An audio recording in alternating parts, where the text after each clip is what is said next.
Hop, c'est parti. Alors, je suis à Grenoble, donc avec Julien Peloux, Elodie Buchonnet et Tristan Rota, donc guitariste, chanteuse et batteur du groupe Daruma. Dans un premier temps, merci d'avoir accepté cette interview. Merci à toi. Ok, donc la petite question rituelle pour commencer. Pour ceux qui ne vous connaissent pas, est-ce que vous pourriez vous présenter en quelques mots? Daruma, du coup, groupe de métal progressif à Grenoble, donc avec de multiples influences. Mais voilà, donc on est 6. Donc moi, Julien à la guitare, Elodie au chant, Tristan à la batterie. Et on a du coup Cédric à la guitare, Loïc au clavier et Pascal à la basse, qui sont pas là.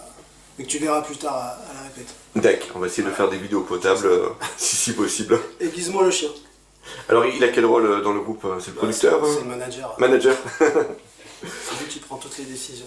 Ok, alors dans un premier temps, est-ce que vous pouvez nous expliquer ce nom de Daruma? C'est une poupée japonaise d'après ce que j'ai compris? Ouais. Tu veux en parler, hein? Ouais, alors il y a une petite anecdote à la base qu'on trouve sur le t-shirt que porte Julien. On est tous les deux fans de la série Lost et on avait pour idée au départ de nommer le groupe Dharma, comme à l'image de la Dharma Initiative. D'accord. Sauf que le nom était déjà pris par un autre groupe de métal qui œuvrait un petit peu dans une veine similaire. Et du coup, on est juste allé chercher la traduction de Dharma, c'est le destin, hein, c'est le Daruma, et ça correspond à une petite figurine japonaise. Attends, j'en prends une jolie.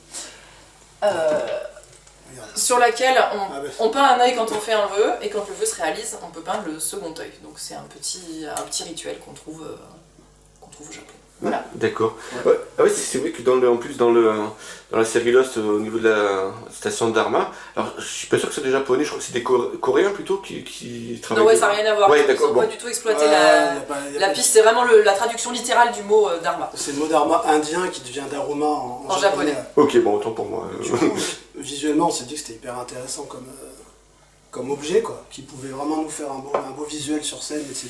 Puis qui peut se décliner, et puis de toute façon on est attiré de base depuis toujours par la culture japonaise, donc c'était une façon de faire un clin d'œil. Du coup, Elodie nous avait dessiné un logo qu'on utilise régulièrement, voilà, et qui est devenu un peu notre image aussi de groupe, quoi. Voilà. D'accord. Alors, cette interview, Julien, on l'a planifiée de manière amusante, puisque c'était suite à celle qu'on avait faite de Brett Keldaslima dans l'émission Parasite. Ouais, et du coup, voilà, tu m'avais dit, mais il parle de nous dedans. Oui, c'est vrai. Voilà. Du coup, est-ce que ces propos, vu que je sais que tu avais regardé l'interview, est-ce que tout ce qu'il a dit te convient, ou il y a des trucs... Par rapport au groupe? Ouais. Il n'a rien dit, en fait vous parliez d'Elodie. On a parlé un peu des deux, je crois, ouais. Et je crois qu'il a dit simplement, là en ce moment elle est dans Spex et dans Daruma. Je vous remercie alors d'avoir cité mes projets. C'est tout, hein. Il a parlé de famille aussi, je crois, non? Ah, peut-être, ouais. Il me semble, ouais. Ouais, c'est notre groupe de reprise de Goldman, ouais.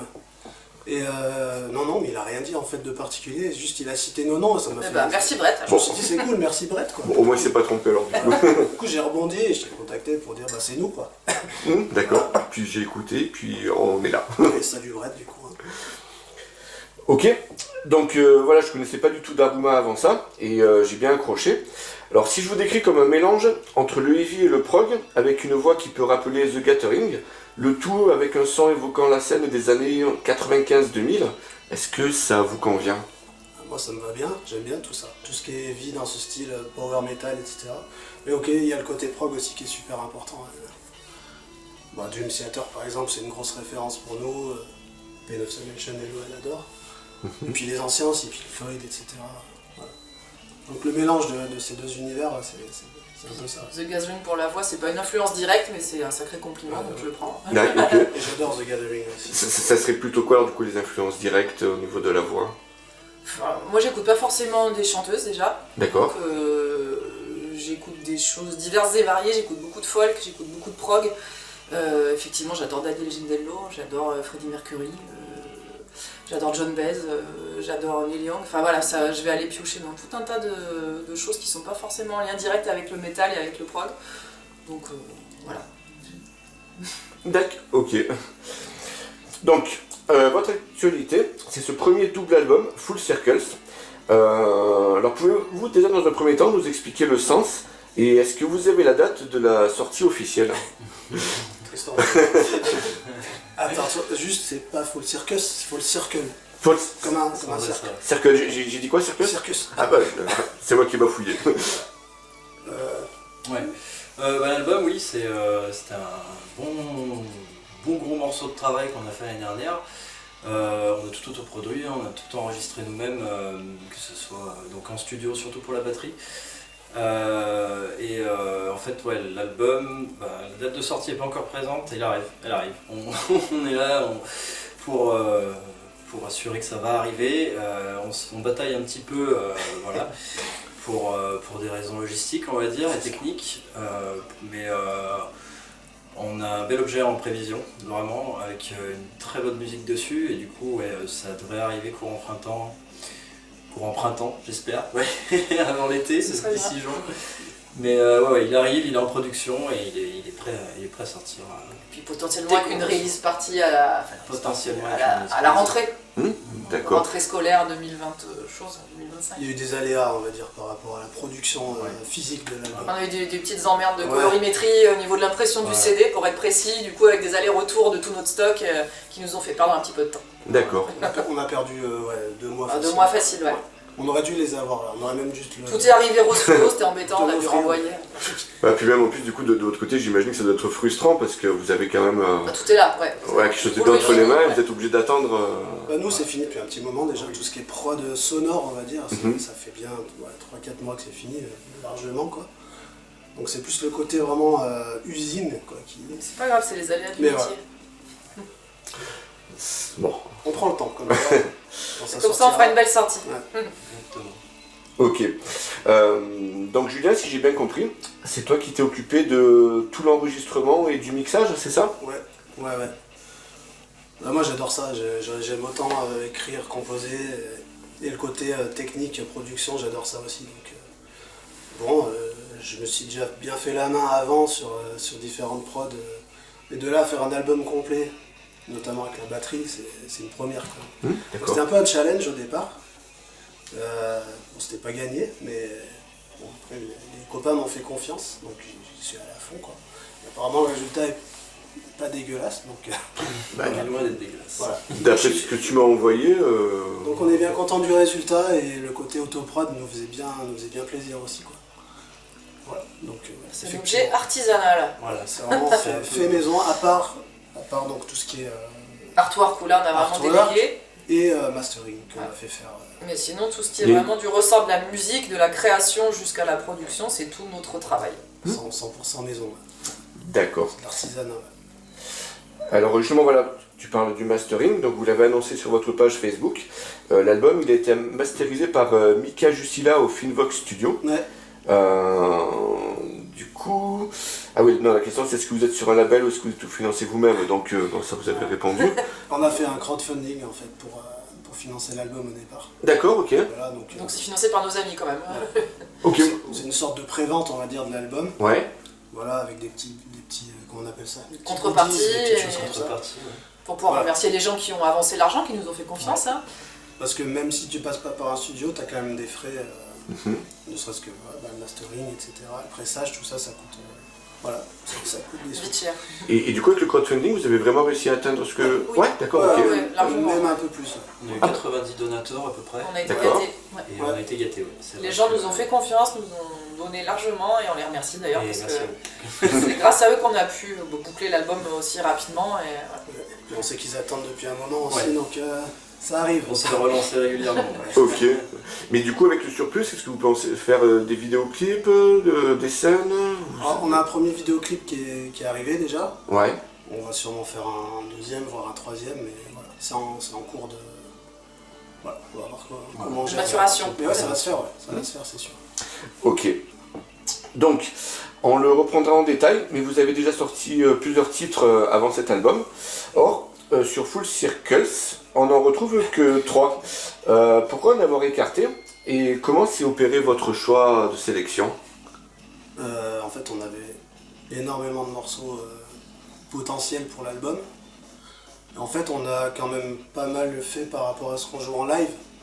D'accord. Donc, c'est à peu près plus ou moins le set qu'on joue en live qu'on a mis sur l'album. en écartant quelques morceaux, sinon l'album aurait vraiment été long. Et puis il y a des anciens morceaux aussi qu'on avait sortis, mais qu'on n'avait pas forcément travaillé tous ensemble en groupe. Parce qu'au tout départ, les tout premiers morceaux qu'on avait sortis, c'était du projet studio, on va dire, plus qu'un projet de groupe, au tout début, quoi. Et quand le groupe s'est formé, on a cristallisé tout ça autour d'un certain répertoire qu'on a voulu mettre sur la galette, quoi. Donc, du coup, il y a certains titres qui étaient déjà sortis auparavant, mais qu'on a voulu remettre sur l'album pour que tout le monde soit mis en avant, quoi. D'accord. Voilà. Ok, tout simplement. Voilà. Ok. Du coup, souvent dans les albums prog, on a droit à un concept. Est-ce que c'est le cas pour Full Circles? Circles. Circle. Ah, il n'y a pas de S. Ah, d'accord. Full Circle. Un seul cercle. Ok, d'accord, bon. Circle, je vais le Alors, reprendre. petite leçon d'anglais, Full Circle. Full Circle. En fait, c'est une expression en anglais, tout comme Full Circle, ça veut dire boucler la boucle. D'accord, ok. Il y a ce concept-là de boucler la boucle un peu musicalement, parce qu'il y a une intro qui termine également l'album, quoi. Sur émission, ouais. Donc en termes de musique, on va dire sur le plan musical, il y a un petit concept, quoi. Mais il n'y a pas de concept d'histoire ou de narration, etc. qui raconte quelque chose, quoi. D'accord, tous les textes sont indépendants. Ouais, tu peux les écouter indépendamment, c'est pas une histoire, c'est pas une chronologie, etc., quoi. Mais musicalement, ouais, il y a un petit concept quand même, ouais. Voilà. Ok. Donc apparemment, voilà, ce que vous disiez un petit peu, vous aviez des soucis avec le pressage.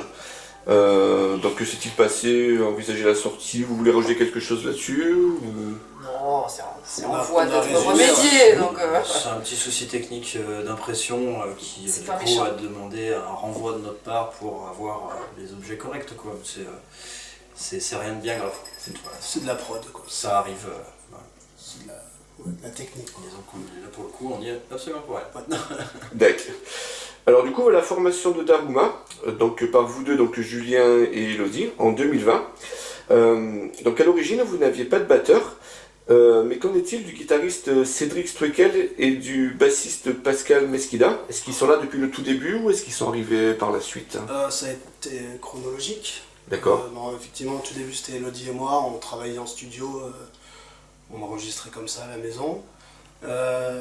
On a vite cherché quand même à monter un groupe, quoi, mais ça a pris beaucoup de temps, parce que c'est arrivé pile juste avant la période Covid.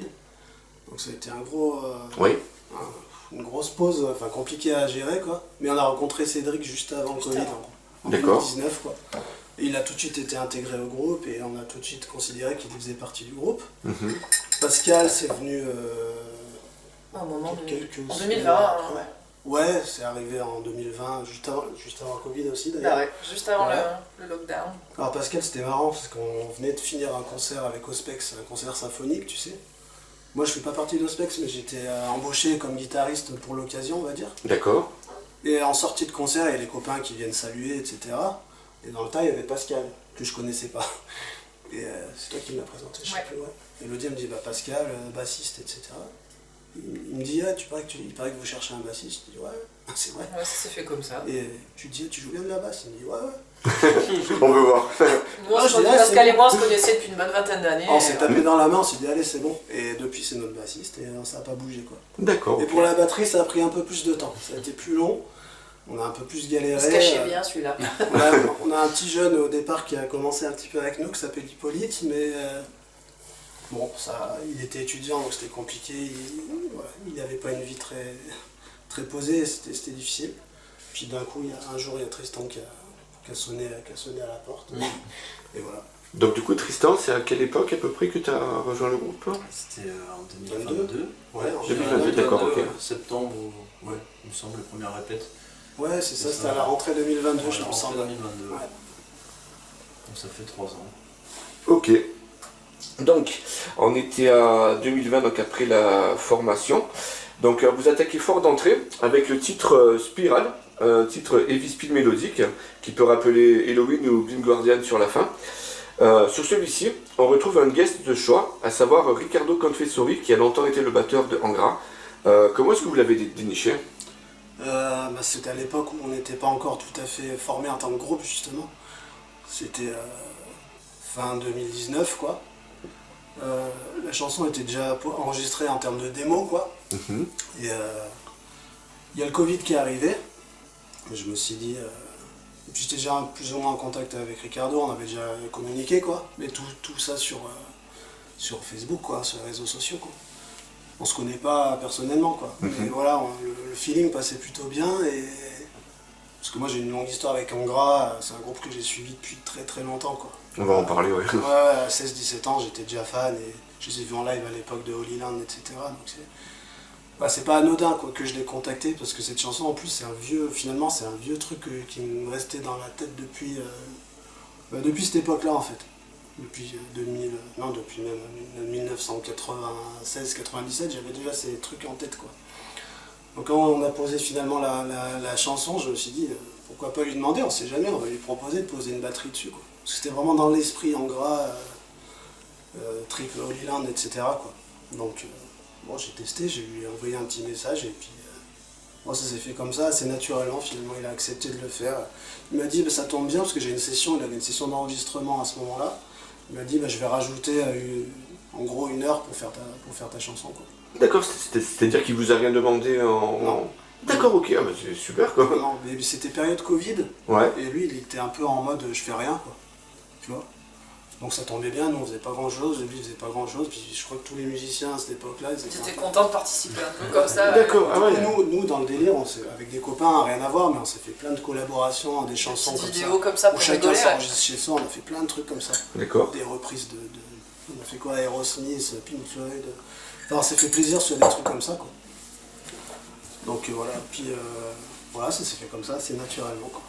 D'accord, et du coup, donc, bon, j'avance un petit peu, mais sur la version de l'album, vous avez conservé ces parties ou c'est toi, Tristan, qui rejoue le morceau Non, c'est les parties de... J'aurais pas l'arrogance de jouer comme Ricardo, donc, du coup moi je le fais en live. D'accord. C'était un sacré challenge d'ailleurs de jouer par-dessus un tel monument, et un bel honneur aussi.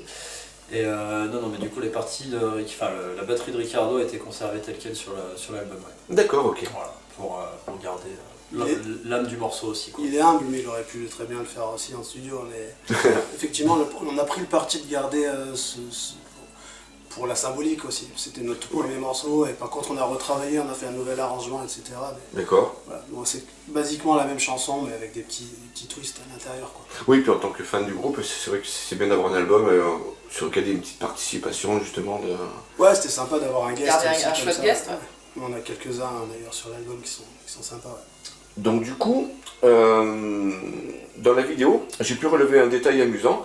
Alors en général, le métal mélodique, c'est plutôt sérieux. Et Elodie, on te voit avec un t-shirt d'Ultra Vomit, qui valorise plutôt le pipi et le caca dans les textes. J'adore le pipi. Je collectionne des connards, non c'est pas celui-là. Je collectionne des canards, ouais. Non, je crois que c'est le... C'est l'autre. C'est une petite boulette de poupe. Ah, Yaki. Voilà, c'est ce qu'il y Je avait. suis une grande fan d'Ultra Vomit. Voilà, il y avait une volonté de faire un contraste Pas du justement, tout, ou c'est c'était un naturel? petit t-shirt bref. J'ai pris le premier de la pile, non, j'aime beaucoup Ultra Vomit, donc ça me faisait plaisir de le porter sur la vidéo, ouais. D'accord. Je pense pas qu'on se prenne spécialement au sérieux chez Daruma, donc... Puis il n'y a pas toujours un côté trop sérieux non plus. Par exemple, Halloween, ils ont quand même plein de délires un Oui. peu rigolos, tu vois. J'y ai pensé en écrivant la question, mais c'est vrai que... Ils appellent ça quand même du happy metal, tu vois. Et la petite fin un peu celtique, un peu rigolote à la fin, c'est un peu dans cet esprit-là, justement. Ben moi, ça m'a fait penser plus... On revendique pas un métal dépressif, suicidaire et... Bon, il y en a, hein, mais... En tout cas pas élitiste, quoi. Ouais, voilà. Mais on se cloisonne pas, je pense, surtout. On est qui on est, puis j'ai pas l'impression qu'on soit qu'on se prenne pour des autres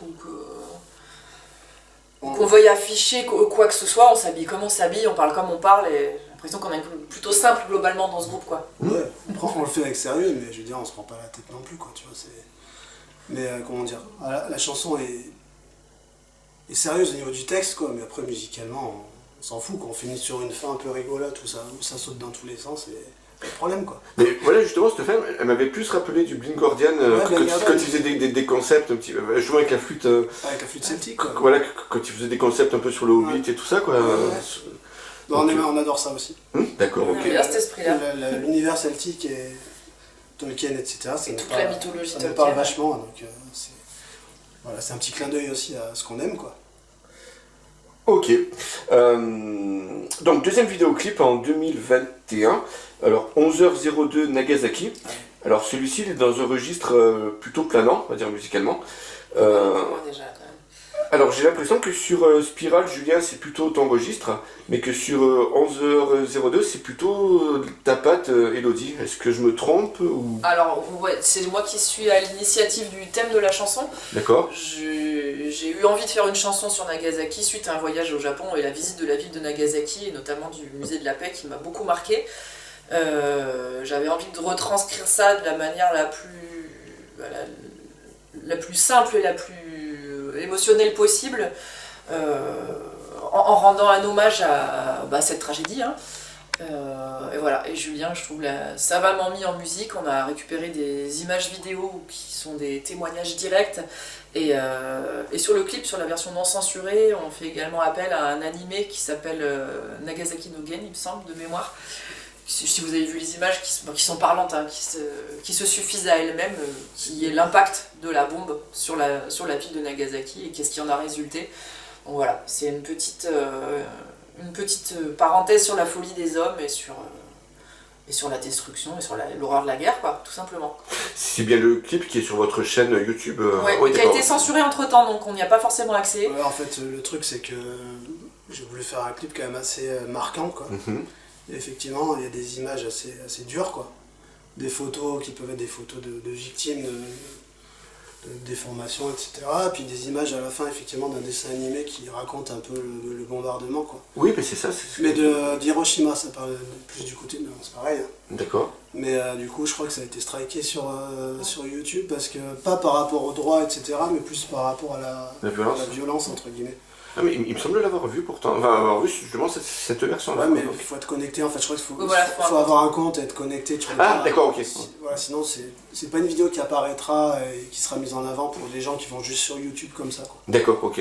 Mais effectivement, c'est un thème qui me tenait à cœur, puis on a fait appel à des collaborations. On a un ami japonais qui nous a écrit un poème, spécifiquement pour aller en lien avec les paroles que j'ai écrites en anglais. Et il y a du shamisen dessus, enfin voilà, on est allé creuser un petit peu sur le côté culture japonaise pour rendre un bien piètre hommage à cette page de l'histoire qui doit pas se tourner, quoi. Donc, du moins, on a un devoir de mémoire envers tout ça, ça fait partie de l'histoire du monde, quoi. Il y a deux invités, donc il y a le gars qui nous a fait le texte, une partie du texte, donc la partie japonaise, quoi. Et un copain guitariste aussi, Seiya Aizawa, qui nous a aidé avec un joli solo de guitare et du shamisen, effectivement, un instrument traditionnel japonais. D'accord, bon, ça me supprime ma question suivante. Donc voilà, donc le texte, voilà, donc vous avez pas parlé des horreurs dont il parlait. À la fin, il me semble qu'il y a des témoignages disant aux générations futures d'éviter la guerre. Est-ce que vous pensez pas être un petit peu trop utopiste? Vous pensez que ça reste dans du réalisable ou... Non, vu les temps qui courent, à mon avis, c'est compliqué, mais c'est difficile d'être... En même temps, si on vit pas un petit peu dans l'utopie, on ne plus. Hein, c'est facile de dire la guerre, c'est pas bien, effectivement, mais là, c'est des gens qui ont vraiment souffert de ça. Là, les témoignages sont terribles, quoi. J'en ai mis des tout petits bouts, juste pour... Mais c'est des trucs qui durent des heures. C'est poignant, hein, quand tu écoutes ça. Là, c'est vraiment des tout petits messages que j'ai mis. Quand on a visité ces endroits, quand on a visité ces deux musées, que ce sont ceux d'Hiroshima et de Nagasaki, on se sent quand même transformé. Moi, j'ai vu une Hiroshima, du coup. Elodie a vu les deux. D'accord. Et voilà, donc effectivement, c'est des moments d'histoire qu'il faut quand même rappeler, quoi. Oui, puis en plus, ce qui est pas mal dans le morceau, c'est qu'il est assez lent, je crois qu'il fait plus de 10 minutes, et ça prend vraiment le temps de nous emmener. Ouais, voilà, c'est ça, oui. Jusqu'au solo. Puis il y a des images aussi de l'armée américaine avant le bombardement. Donc les soldats tranquilles qui préparent leur truc. Pour eux, c'est tranquille, ils font leur job, quoi. Oui, c'est ça. C'est un peu le contraste entre les deux aussi qui est intéressant, quoi. Mais voilà. Et puis c'est vrai que du point de vue de la France, globalement, cette partie de l'histoire, c'est une ligne dans les livres d'histoire. Hein. On parle très peu finalement. Parce qu'on a d'autres choses sur lesquelles focaliser. Et... Voilà, donc ça nous paraissait intéressant de remettre le doigt dessus et de ne pas oublier ça tout de suite. C'est pour ça qu'on dit souvent qu'on n'est pas sérieux enfin, voilà, on se prend pas trop la tête, mais on se dit que quitte à faire des textes, tant que ce soit utile ou intéressant. Ah oui, ce sont la plupart de ce que j'ai vu, c'est costaud, quoi. Voilà. Ok, donc du coup début 2021, troisième clip pour Ignition. Alors encore un titre long puisqu'il fait 13 minutes. Est-ce que de par son côté prog, ça serait un des titres les plus représentatifs de ce qu'est Daruma? qui veut... Ouais, représentatif, ouais. C'est vrai que c'est assez représentatif. Hein, je dirais. Pour moi, oui, c'est C'est un des titres qui rassemble un peu tout ce qu'on fait dans Daruma, en fait, j'ai envie de dire. C'est de la musique complexe, inspirée, autant contemplatif enfin, rentre dedans sur certains passages aussi. Il y a de tout en fait dans ce morceau, c'est aussi pour ça qu'il est long. Au niveau structure, il est compliqué, mais il y a des choses qui se retrouvent. Oui, c'est représentatif, je dirais bien ça, ouais. Ouais. Avec des mesures en 7 temps, des refrains. des cassures, des cassures. ambiances différentes. Une grosse fin qui monte, c'est vrai qu'il se passe plein de Au choses. final, Enfin, assez très progressif, assez effectivement. puissant. Ouais. Enfin, disons que cette chanson, quand on l'a sortie, enfin quand on l'a composée, quoi, quand elle était terminée, je me suis dit là, il y a un petit tournant, quoi. Là, on va vraiment vers le prog. Là, on commence à aller vers une direction qu'on va sûrement pérenniser, quoi, qui va devenir plus proche de ce qu'on aime, de ce qu'on va faire avec Ce qu'on va défendre à l'avenir. plus que Spiral ou des morceaux comme ça. Voilà, ouais, c'est ça que je pensais. Et que je renie pas du tout, hein. C'est un morceau qu'on adore, mais c'est pas forcément la carte postale du groupe. Si tu veux dire Daruma c'est ça, tu vas peut-être pas montrer Spiral. Tu vois. Oui. Tu vois ce que je veux dire. Sur l'album, il y a plutôt des morceaux assez longs, 7-8 minutes, voire plus. C'est rarement des trucs rentre dedans qui durent 3-4 minutes. Et je pense, je sais pas, j'imagine qu'il y en aura de moins en moins, mais je sais pas, on verra par la suite. D'accord.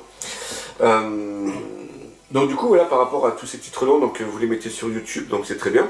Mais est-ce que vous avez pensé, quand on les regarde, quand on se paye la pub à chaque fois en plein milieu des morceaux? Ah, si c'était une horreur. Ça, c'est horrible. Ah, non, mais bidon. En plein milieu du morceau, il te coupe, tu parles de mais Auchan ou de Paul dans du sofa. C'est... c'est terrible quand tu regardes un morceau qui fait un peu une petite durée, quoi. Effectivement, t'as la coupure au milieu. Tu c'est tues horrible. pas de marque, moi sur mon iPhone, j'ai pas les pubs. Après, libre aux gens de payer YouTube, je sais pas quoi. YouTube, Premium, je sais pas quoi. Mais cela dit, les morceaux sont pas que sur YouTube, hein. On peut les voir sur notre Bandcamp aussi. Oui, j'allais dire où acheter l'album pour écouter le morceau sans pub. Hein. Voilà, ça c'est la prochaine étape, c'est acheter l'album. Mais sinon, les morceaux tels qu'ils sont sortis déjà à l'époque, tout est sur Bandcamp. Donc, D'accord, là, mais y a pas de si clip. j'avais su, ouais, je me serais basé. Mais il n'y a pas les clips. Par contre, c'est pas les clips, c'est juste, Ah oui, bah, justement, j'ai regardé les vidéos, ouais, c'est effectivement. juste le son. Ouais. D'accord. Ok, donc toujours sur l'émission, le texte, il propose des questions existentielles sur d'où vient-on et où va-t-on. Et vous avez incorporé certaines phrases de l'astrophysicien Hubert Reeves. Quelles seraient vos théories sur les questions que vous posez dans ce morceau? Oh. Alors là, franchement, je ne me permettrai pas. On s'y risquerait pas, je crois. C'est simplement des questions, il n'y a pas vraiment de réponse, effectivement. Mais le petit grain de sel quoi, qui m'a fait penser à ce texte, c'est justement, j'ai entendu Hubert Reeves à la radio, D'accord. qui parlait d'un thème, et je me suis dit, enfin je sais pas, ça m'a fait tilt. Je me suis dit, il faut que ce soit sur un morceau d'une manière ou d'une autre. Puis ça correspondait quand même au moment où je suis tombée enceinte et Ouais, il y avait plein de choses. une autre fille est arrivée, donc voilà. Ouais, mais du coup, C'était l'étincelle de vie, quoi. mais techniquement, j'avais mon téléphone sous la main, j'ai fait enregistrer et j'ai enregistré la radio qui tournait D'accord. dans la cuisine, tu vois. C'est pour ça que le son est dégueu et que c'est... Ah oui, l'enregistrement qu'on entend dessus, c'est le Ouais, son c'est que t'as ce son-là. Ok, d'accord, ok. Parce qu'après, j'ai essayé de le retrouver quelque part sur internet ou quoi, Podcast. sur ce thème précisément, Hubert Reeves, machin, j'ai jamais retrouvé. Je Ok. pense que c'était un direct, il devait parler à la radio en direct. Et voilà, donc c'était un document, je me suis dit, je vais former un morceau autour de ça. D'accord. Et lui, il parlait justement de l'étincelle de vie, si tu veux, du moment où tu nais, mais pas la naissance, sortir du ventre, quoi. La procréation, la Le création. moment où tu pars du néant et que Voilà. tu deviens. De cette idée de néant et de retour au néant aussi à la fin, tu vois, enfin, ça m'a amené plein de questions, comme tu dis, existentielles et assez vertigineuses, quoi, mais du coup, le morceau illustre tout ça, quoi. J'ai une petite anecdote là-dessus, moi aussi, c'est en fait, donc Ignition était déjà composé quand j'ai rejoint le groupe et quand Julien m'a envoyé le morceau, j'ai entendu ce discours d'Hubert Reeves et en fait quand j'étais petit, j'étais en école primaire, mon école primaire s'appelait l'école Hubert Reeves et j'ai eu la chance incroyable d'avoir Hubert Reeves lui-même qui est venu nous faire un speech à l'école. J'étais petit, hein, j'avais 6-7 ans je crois.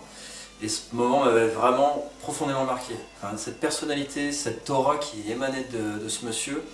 Et cette manière qu'il avait de vulgariser l'astronomie, le cosmos à des enfants qui avaient les yeux rivés sur lui, c'était déjà un vieux monsieur à l'époque.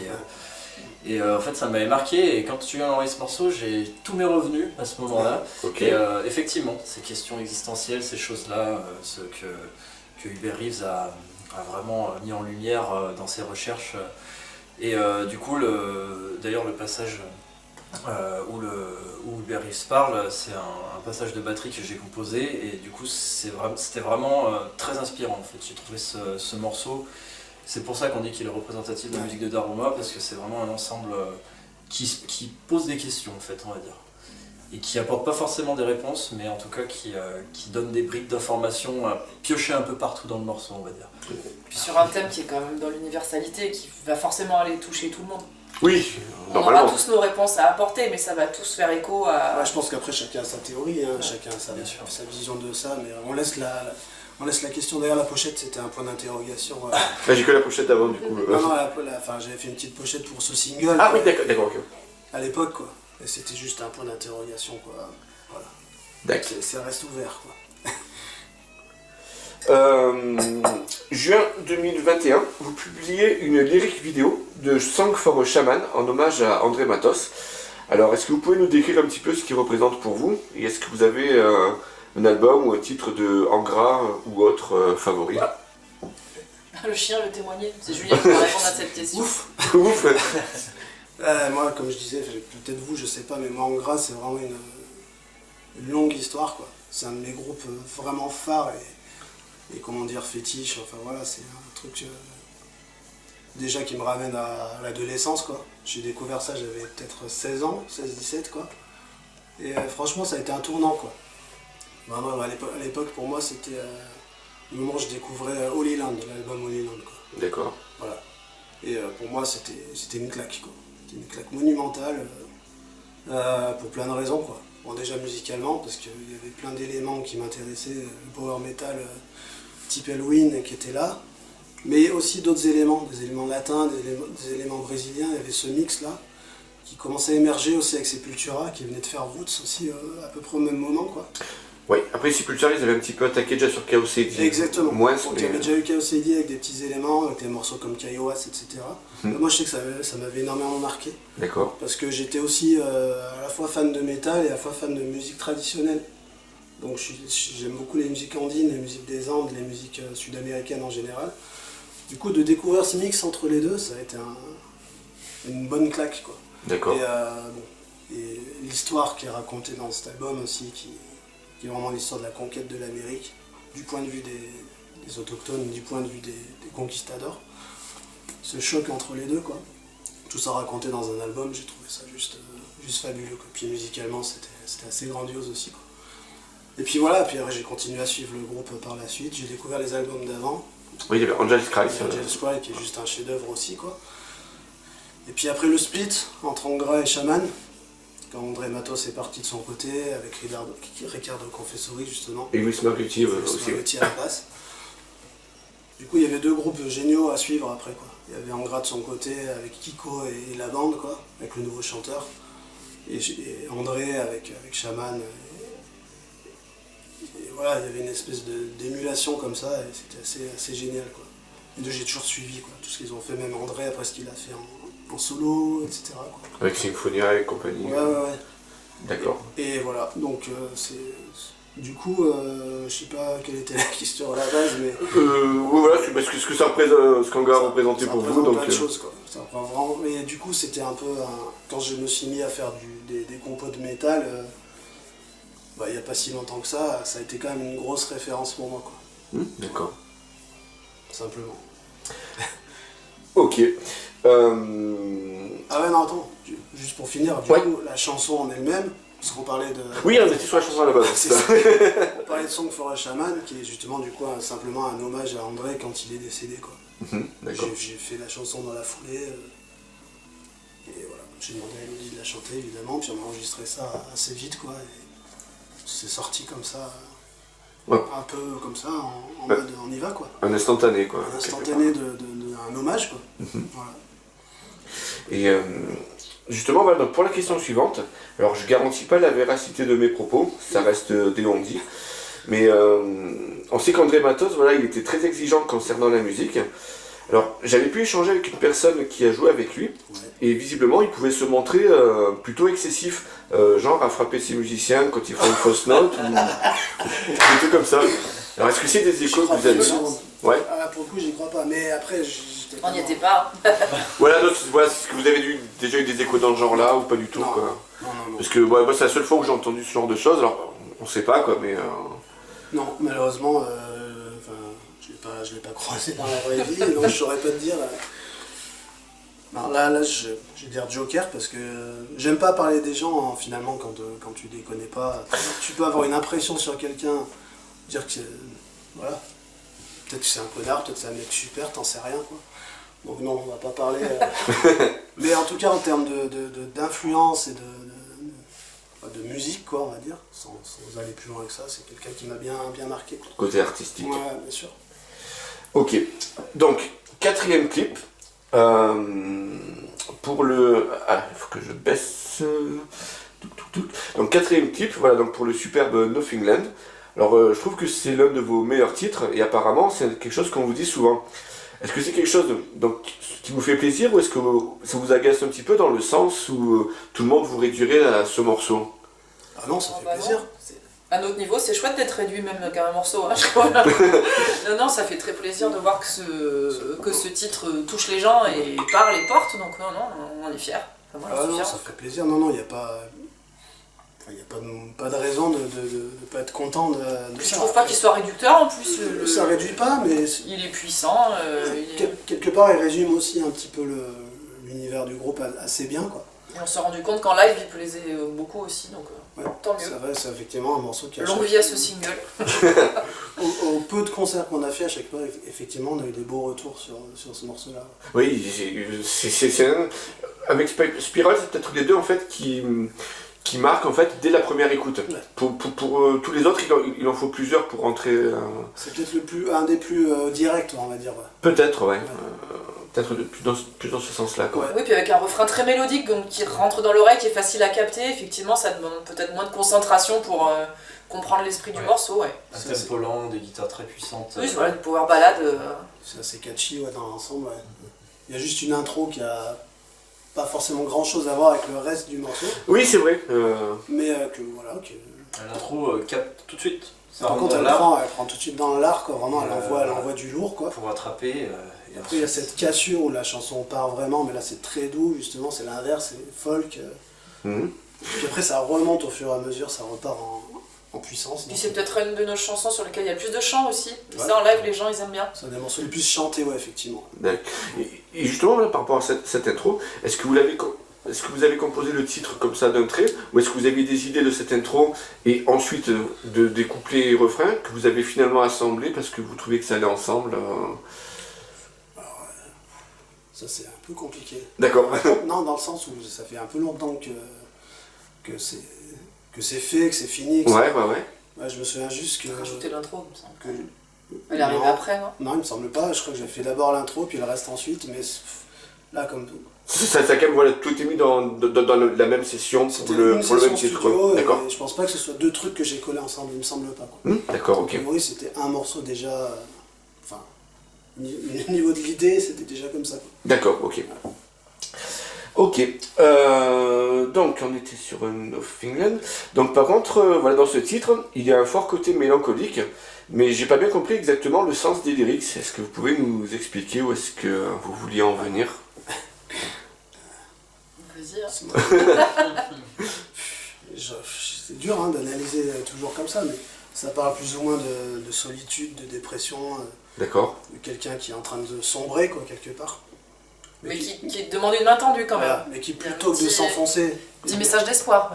Un appel en tout cas. Voilà, plutôt que de s'enfoncer et de se refermer sur soi, lance un appel. Quoi. Le refrain, c'est ça, c'est écoute-moi, viens m'aider, quoi. Tu vois, donc c'est un appel quand même au secours qui est un peu salvateur quelque part. On ne connaît pas la suite de l'histoire, mais c'est quelqu'un qui demande de l'aide. Donc je pense que c'est la première étape pour aller bien, pour aller mieux. D'accord. Quand tu vas pas bien, on sait des références à plein de choses, à la dépression, ça peut être à l'addiction de manière générale.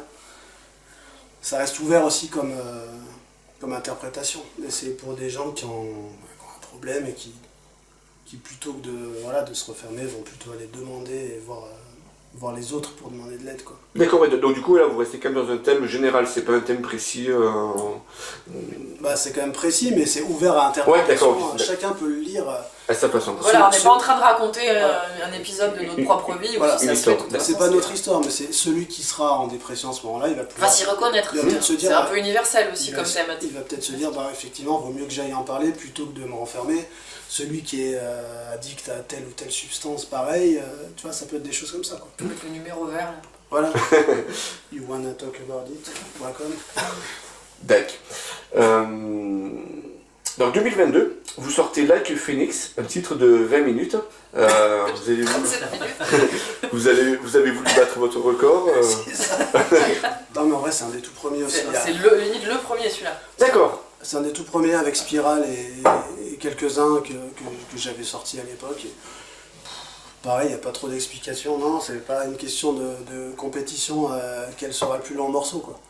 D'ailleurs, on l'a jamais joué en live, c'est pas un morceau qu'on a forcément retenu après par la suite pour le répertoire de groupe, quoi. Mhm. Mais à l'époque, voilà.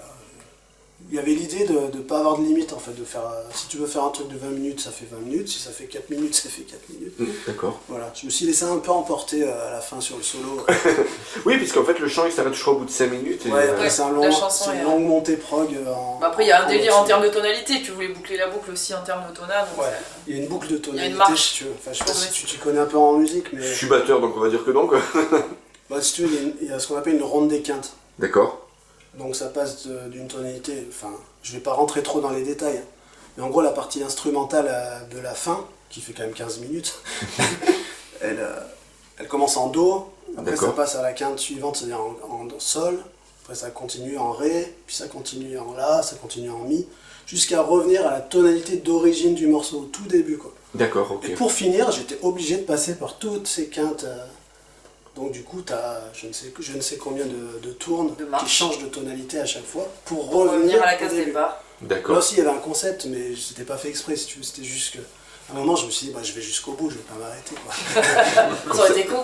D'accord, un concept musical on va Voilà. dire. Mais là, c'était un délire musical. Elle va j'ai se coucher pas- enfin. J'ai pas réfléchi, mais voilà. D'accord, bon. De temps en temps, tu as des idées comme ça, et Ok. c'est du studio, donc tu te dis pas, on va faire ça en live. Ok, donc moi je comprends pas trop les termes, mais je comprends le principe en tout cas. Pour les musiciens, pour les guitaristes, ouais, je pense qu'on comprend un petit peu mieux. Voilà. Ok, donc voilà, donc, ce que je disais, donc le titre finit en instrumental pendant au moins 15 minutes. Du coup, Elodie, j'avais une question qui avait déjà été posée à. Coucher pendant ce temps. Voilà, c'est ça, une question qui a été posée à James Labrie, le Ah, Dream bon, Theater. Qu'est-ce que tu fais pendant ce temps? Le Non, rien. courrier, tout ça? Je regarde mes textos. Ah, j'écoute dans un premier temps. D'accord. Donc, idéalement, j'aimerais m'occuper des doigts. C'est pour ça aussi que je fais des flûtes. C'est pour ça que peut-être à l'avenir je ferai un peu de clavier, des choses comme ça. Effectivement, moi mon métier c'est chanteuse, mais tous les moments où je chante pas, j'aimerais faire le plus de choses possible. Ouais. Oui, parce Je vais que pas danser. flûtiste et claviériste, c'est ça? Ouais. D'accord. Et idéalement, ouais, ça serait bien qu'on mette des claviers additionnels, Ouais, quoi, bien parce que sûr. c'est vrai qu'il y a beaucoup de place pour ça. C'est quand même des morceaux très prog dans l'esprit Ouais. avec clavier, donc il y a beaucoup de place pour mettre des Mais claviers. c'est vrai que dans Daruma, il y a des moments où je fais rien, D'accord. pour l'instant. Et du coup, sur scène, tu restes sur scène? Non, je m'en vais, non, Ouais, c'est atroce d'accord. pour moi de faire le plantain et qu'il se passe rien. Le syndrome James Labrie, quoi. Du coup, par rapport au texte, donc j'ai pensé à Iki, le chevalier phénix dans les Chevaliers du Zodiaque, mais j'imagine que ça n'a rien à voir. Non, pourquoi rien à voir. Encore une fois, chacun se fait son idée. Mais, Ouais, si je t'envoie un titre, hein, je fais non, là c'est une chanson, c'est le texte d'Elodie d'ailleurs, hein, celui-là. Alors c'est son texte. Ok. Ah bon, c'est Si, c'est un vieux texte en plus. Si. Pareil, bah ça, comme c'était un petit peu les débuts de Daruma, avec Julien, on a mis un peu sur la table tout ce qu'on avait. D'ailleurs, c'est un riff à moi aussi. Le tout début, l'intro est un L'intro, riff c'est d'Elodie mon aussi. riff et c'est un texte à moi, effectivement. On a sorti ce qu'on avait dans nos placards en disant tiens, qu'est-ce qu'on peut faire avec ça? Est-ce que c'est exploitable? Donc il n'y avait pas forcément de cohérence entre les éléments et puis la cohérence est arrivée au fil de la création finalement. Ouais, c'était un D'accord. mode laboratoire. Donc oui, c'est un riff et un texte à moi sur Phoenix. Tout à fait. Le riff, il a 30 ans. Hein. Comme quoi, hein. Ok, donc, vous avez également sorti 2 concerts live. Comme tous les autres titres cités, donc disponibles sur votre chaîne YouTube. Alors à l'Ampérage en 2022 et un autre à Poisa en Isère. Ouais. Est-ce que vous pouvez nous parler de ces deux concerts et nous expliquer votre démarche de les sortir en officiel avant même un album? Bah, pareil, il n'y a pas une réflexion énorme dessus, c'est juste qu'on voulait montrer un peu ce qu'on savait faire en live, et l'idée c'était en fait on a eu l'occasion de récupérer les enregistrements, les pistes de l'album, pas de l'album pardon justement, les pistes des concerts qu'on a pu remixer derrière et retravailler avec un son, je trouve quand même bien sympa quoi. Du coup, c'était l'idée de montrer un peu, de se présenter aussi en tant que groupe live, quoi, de montrer ce qu'on sait faire, quoi. Et du coup, vu qu'on avait quelques images aussi sympas Des belles images. à coller dessus, on s'est dit, on va faire des petits montages vidéo.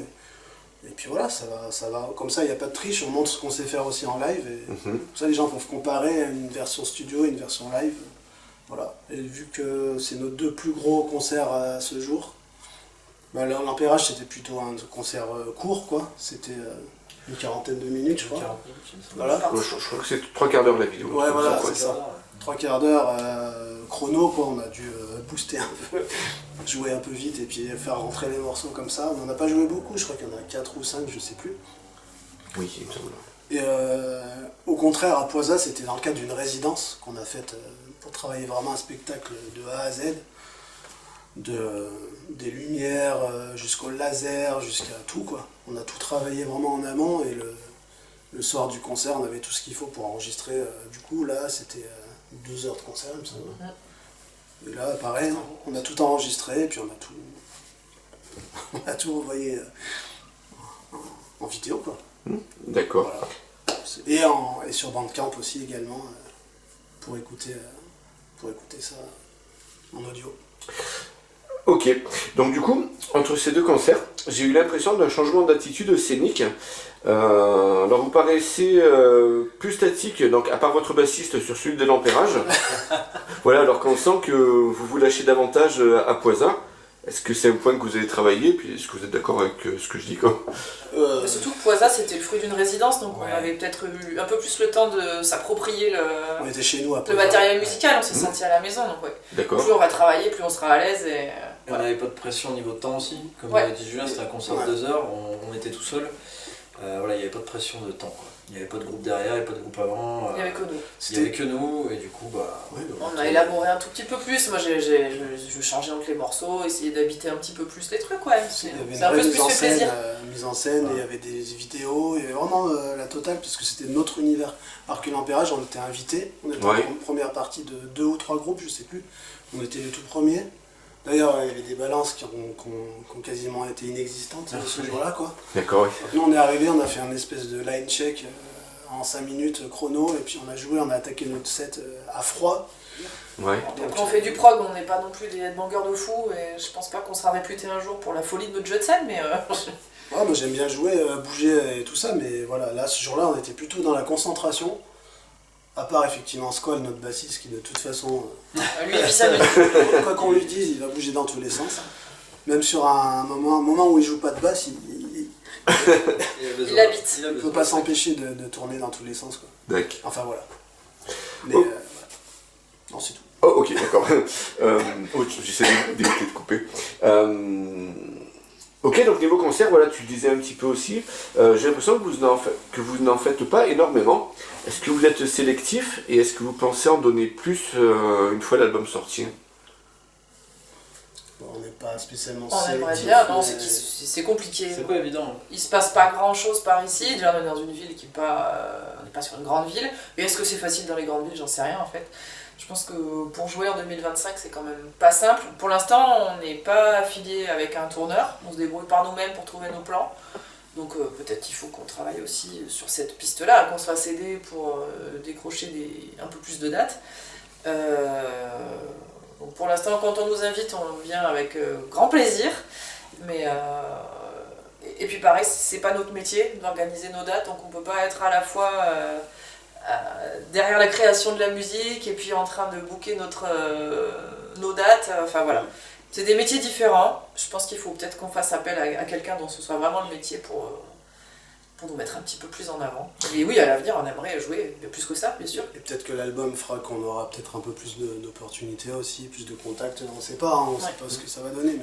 Mais voilà. parce que du coup, est-ce que vous avez essayé de contacter Metallian Prod ou Splintering Booking qui sont dans le coin et qui font justement, qui se bougent pas mal Pas Ah, spécialement. Metallian, non. Non. Non, c'est vrai que Metallian, non. On les a pas contactés. Peut-être qu'on va attendre aussi d'avoir l'album physique dans les mains pour avoir quelque chose à présenter en disant voilà ce qu'on peut faire, où est-ce que vous nous verriez, et puis voir quelles sont les conditions de C'est travail. un petit peu ça aussi, c'est que l'année dernière on était axé sur l'album, l'enregistrement, tout ça qui nous a demandé beaucoup d'investissement quand même. Et comme dit Hello, on n'a pas forcément eu la volonté, le temps de pousser un petit peu pour prendre des contacts, etc. vu qu'on était en plein enregistrement.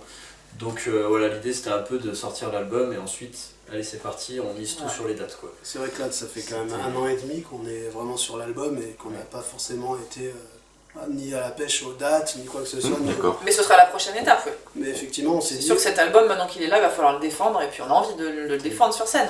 disons que Il y a matière, ouais. 2022-2023 c'était vraiment le moment où on a commencé à répéter, D'accord. faire Voilà, la mise en place. quelques petits concerts. Ensuite, il y a eu l'album. Et puis là, Ça, c'était du rodage, et maintenant que l'album est là, on va... c'est des étapes quoi. Et là je pense que là on est prêt pour vraiment partir en live. Et après on verra ce que ça donne. Hein, Et puis le promener un peu, ce serait bien. Sortir un petit peu de la zone Isère. Mais c'est pas une question d'être sélectif, c'est plutôt une question de. On n'a pas Personne ne forcément- veut de nous.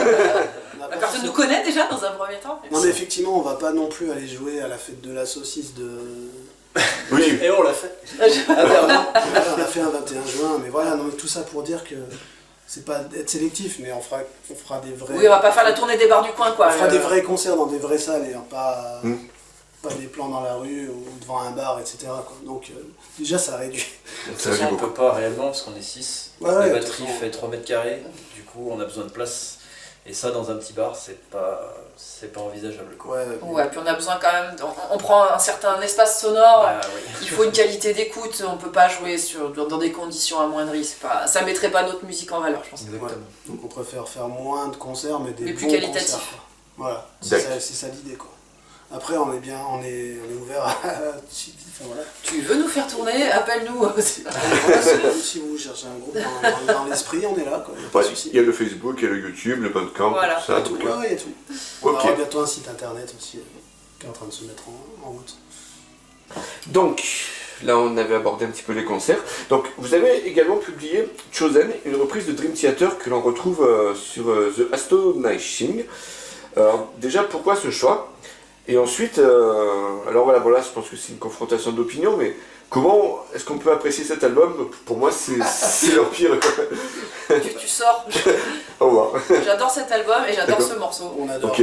on Moi, je adore. suis inconditionnelle des The Astonishing. Je trouve que c'est une pépite Ouais, mélodique c'est un qui chef-d'œuvre. est Mais, décriée à tort, mais voilà, les goûts, Divise, ouais, divise. les goûts et les couleurs, comme on dit. Mais moi, je revendique complètement mon goût pour cet album, donc, et ce morceau particulièrement, ouais, je crois que c'était ma décision. non, là c'est Elodie Ah. vraiment qui voulait. Encore une fois, c'était un projet studio à la maison. Oui, quoi. c'était un petit délire à la maison, hein. d'accord. C'est retrouvé sous le nom d'Aruba, mais Ouais, on aurait presque pu le sortir ailleurs que sous notre nom à nous deux, ouais. D'accord, ok. Mais voilà.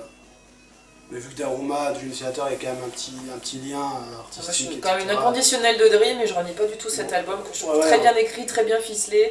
Je trouve que Labrie, il est à l'auteur de tous les rôles qui lui ont été confiés dans cet album et vraiment il y a des lignes mélodiques qui moi me transcendent Ah ouais. complètement. Le thème principal. il est Le juste- bouquin à l'initiative du projet est magnifique, enfin, tout est magnifique, j'adore ce projet. Donc, Mais c'est ça, il me semble que c'est ce que disait John Petrucci en interview à l'époque sur James Labrie, c'est que il est souvent critiqué comme chanteur, mais il devait donner plein de rôles et apparemment il était satisfait de toute Ah, il a fait un interprétation. boulot incroyable c'est sur, pour ça, sur cette prod là. Ouais. J'ai vu des interviews où il parle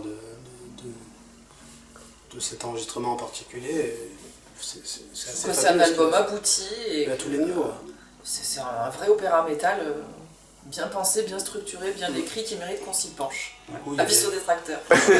il y a des pépites de Dream Theater aussi à l'époque Mangini, et je tiens à le préciser. Oui, oui, tout à fait, ouais. Et voilà, moi j'ai découvert d'ailleurs plutôt tardivement, quoi. Ah oui, d'accord, ok. Ouais, T'avais pas découvert en même temps qu'Angra à l'époque et tout ça? Non, D'accord, pas du ok. tout justement. J'ai découvert très tard, justement à l'époque Mangini. Du coup, Avec moi. je suis pas dans le truc, ouais, Mangini, Portnoy, machin. Mhm. Portnoy c'est super, Mangini c'est nul. Je suis pas du tout dans ce délire là, quoi. Même si j'adore Portnoy, il n'y a pas de souci. Mais voilà. Du coup, il y a des pépites effectivement à cette époque-là aussi. Et on a voulu mettre en avant. Et cet album en fait partie. Ce morceau-là. Contente de le défendre. Ok. Donc concernant l'enregistrement de l'album, Julien, donc voilà, on disait, on avait un petit peu échangé par Messenger. Tu me disais tenir à ce que tous les instruments soient joués et non programmés, comme c'est souvent le cas actuellement. Est-ce que du coup, par ce côté-là, vous pensez faire la différence avec d'autres groupes actuels? C'est souvent le cas actuellement. J'ai pas mal d'échos de groupes qui Il y programment a tant de plus groupes que... que ça. Ouais.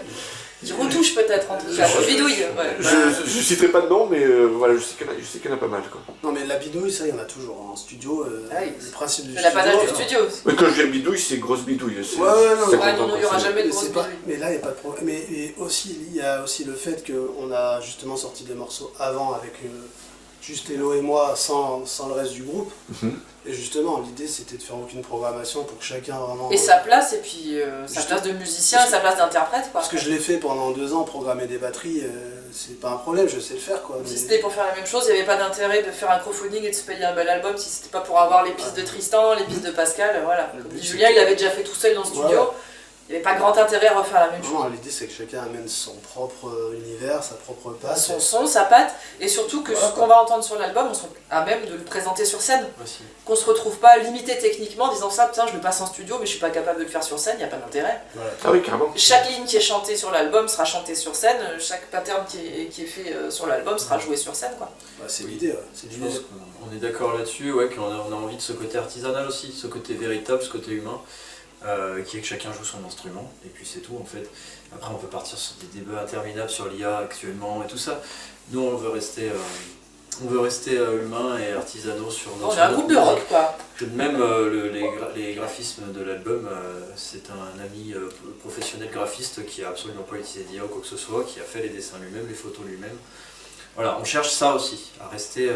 Entre humains. voilà. Entre Entre gens qui font de l'humain, des trucs, voilà. Justement, c'est bien, quoi. Ouais, c'est artisanal et manuel et c'est tout fait par nous travail avec nos petits doigts. quoi. Les contre et les contre. Ah non, c'est du vrai travail. Voilà. À l'ancienne, À nous, mais on quoi, le défend. ouais. Après, il y a forcément de la retouche. Hein. En studio, tu retravailles Ah des bah choses. oui, le but c'est que ce soit joli, quoi. Moi, quand je fais il m'arrive, quand je fais un solo de guitare, de faire une fausse note dégueulasse. Bah, tu réédites, Évidemment, mais voilà. évidemment, je vais la rejouer, etc. Quoi. Oui. Mais c'est quand même dans le but de pouvoir le faire en. Mais t'as pas en programmé live. ton machin. La rejouer, et- c'est pas la Voilà. réalité, Voilà. c'est midi. C'est Pas pareil. différent. Voilà, c'est ça. Ouais, voilà, c'était... Ok. Donc du coup, Full Circle, ah ben tiens, je l'ai écrit sans S, Ah, bien. bon, qui est à sortir bientôt, et que du coup, j'ai pu écouter avant tout le monde, donc gna gna gna gna gna gna. Voilà, donc c'est un double album avec 10 titres. Pour la composition, maintenant que voilà, vous êtes complet au niveau line-up, est-ce que un peu tous les membres du groupe ont participé à la composition, ou bien est-ce que ça reste vous deux, Julien et Elodie, sur ce côté-là? Là, sur cet album-là précisément, c'est plutôt mes compos. D'accord. Mis à part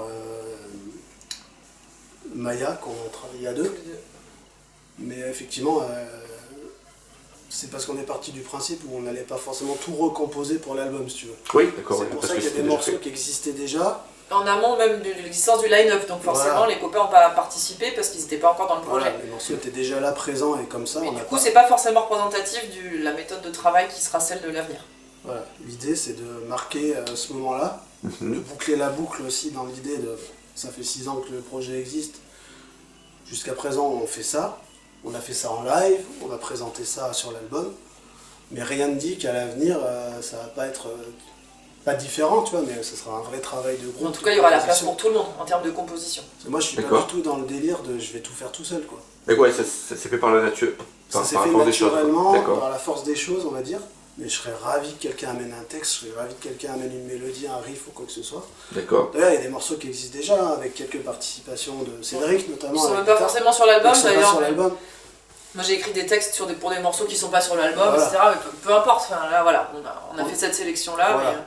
Et la sélection des morceaux sur l'album, comme je t'ai dit, c'est plus par rapport à ce qu'on fait en live. Mais il y avait aussi 2-3 nouveaux morceaux qui n'ont pas eu leur place sur l'album et qui seront peut-être retravaillés par la suite aussi. Enfin, en tout cas, il y a plein d'idées. Puis les portes sont ouvertes à tous, quoi. Je pense en termes de créativité, il n'y a pas de souci. Ok. Donc, concernant les claviers, Julien, il semble qu'ils étaient partagés entre Loïc Jaillet et toi-même. Ouais. Comment est-ce que vous vous êtes répartis les tâches? C'est naturellement, hein, il a joué à peu près toutes les parties de clavier, basique quoi, enfin je veux dire, tout ce qu'on entend sur l'album, c'est principalement lui, puis j'en ai rajouté aussi pour étoffer un peu le son, D'accord. voilà, mais c'est un partage assez naturel quoi. Mais en live, je fais peut-être un bout de clavier à un moment dans un morceau et c'est tout quoi. Sinon c'est vraiment le travail de Loïc quoi. Ah oui, d'accord. Il faut savoir qu'on a un super claviériste. Ouais, Loïc c'est vraiment talentueux et c'est un petit génie du virtuose. clavier quoi. Et de la musique en général. Donc, et là, vu que j'aime bien aussi faire des claviers, c'est un peu mon petit, D'accord. comment dire, mon petit plaisir quoi. Mais c'est avant tout ces claviers plus quelques-uns que j'ai rajoutés quoi. Donc ouais, c'est plus dans le sens clavier additionnel. On Additionnel, va dire, bien sûr. Oui, puis des nappes, des machins comme ça. Ouais, un petit des son, nappes, mais, voilà. mais le claviériste du groupe, c'est Loïc. Et le vrai pianiste du groupe, c'est Loïc quoi. Ouais, carrément. Ok. Donc concernant Chosen to Die, un morceau court puisqu'il fait que 10 minutes. Humour, Petit single. Alors vous allez me dire si j'ai bon. Alors on entend un speech qui me semble avoir déjà...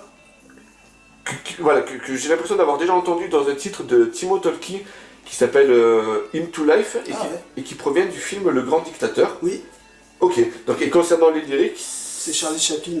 Oui voilà, il me semblait avoir déjà entendu ces Ah ouais, intonations. bah c'est pas fait exprès, hein, c'est juste un sample qui m'a semblé évident moi quand j'ai... Pour illustrer le propos. Pour illustrer, c'est une chanson qui parle de guerre. Comment dire? Ça parle du soldat qui part à la guerre, ça parle aussi de l'animal qui part à l'abattoir. C'est un peu D'accord. Plusieurs sujets cette chanson. une Voilà. allégorie entre ces deux mondes, quoi. L'abattoir et la guerre qui est un peu la même chose finalement, quoi. Et la souffrance que ça peut générer, le questionnement que ça peut générer. Et puis je me suis dit que ce discours était tout trouvé pour donner de la hauteur un peu au sujet, quoi. Ok. Je trouve ce discours magnifique, hein. C'est sûr que je me suis pas dit, tiens, il a déjà été utilisé dans un autre morceau ou quoi, mais avec le recul, évidemment, c'est obligé que ça a déjà été utilisé, c'est certain.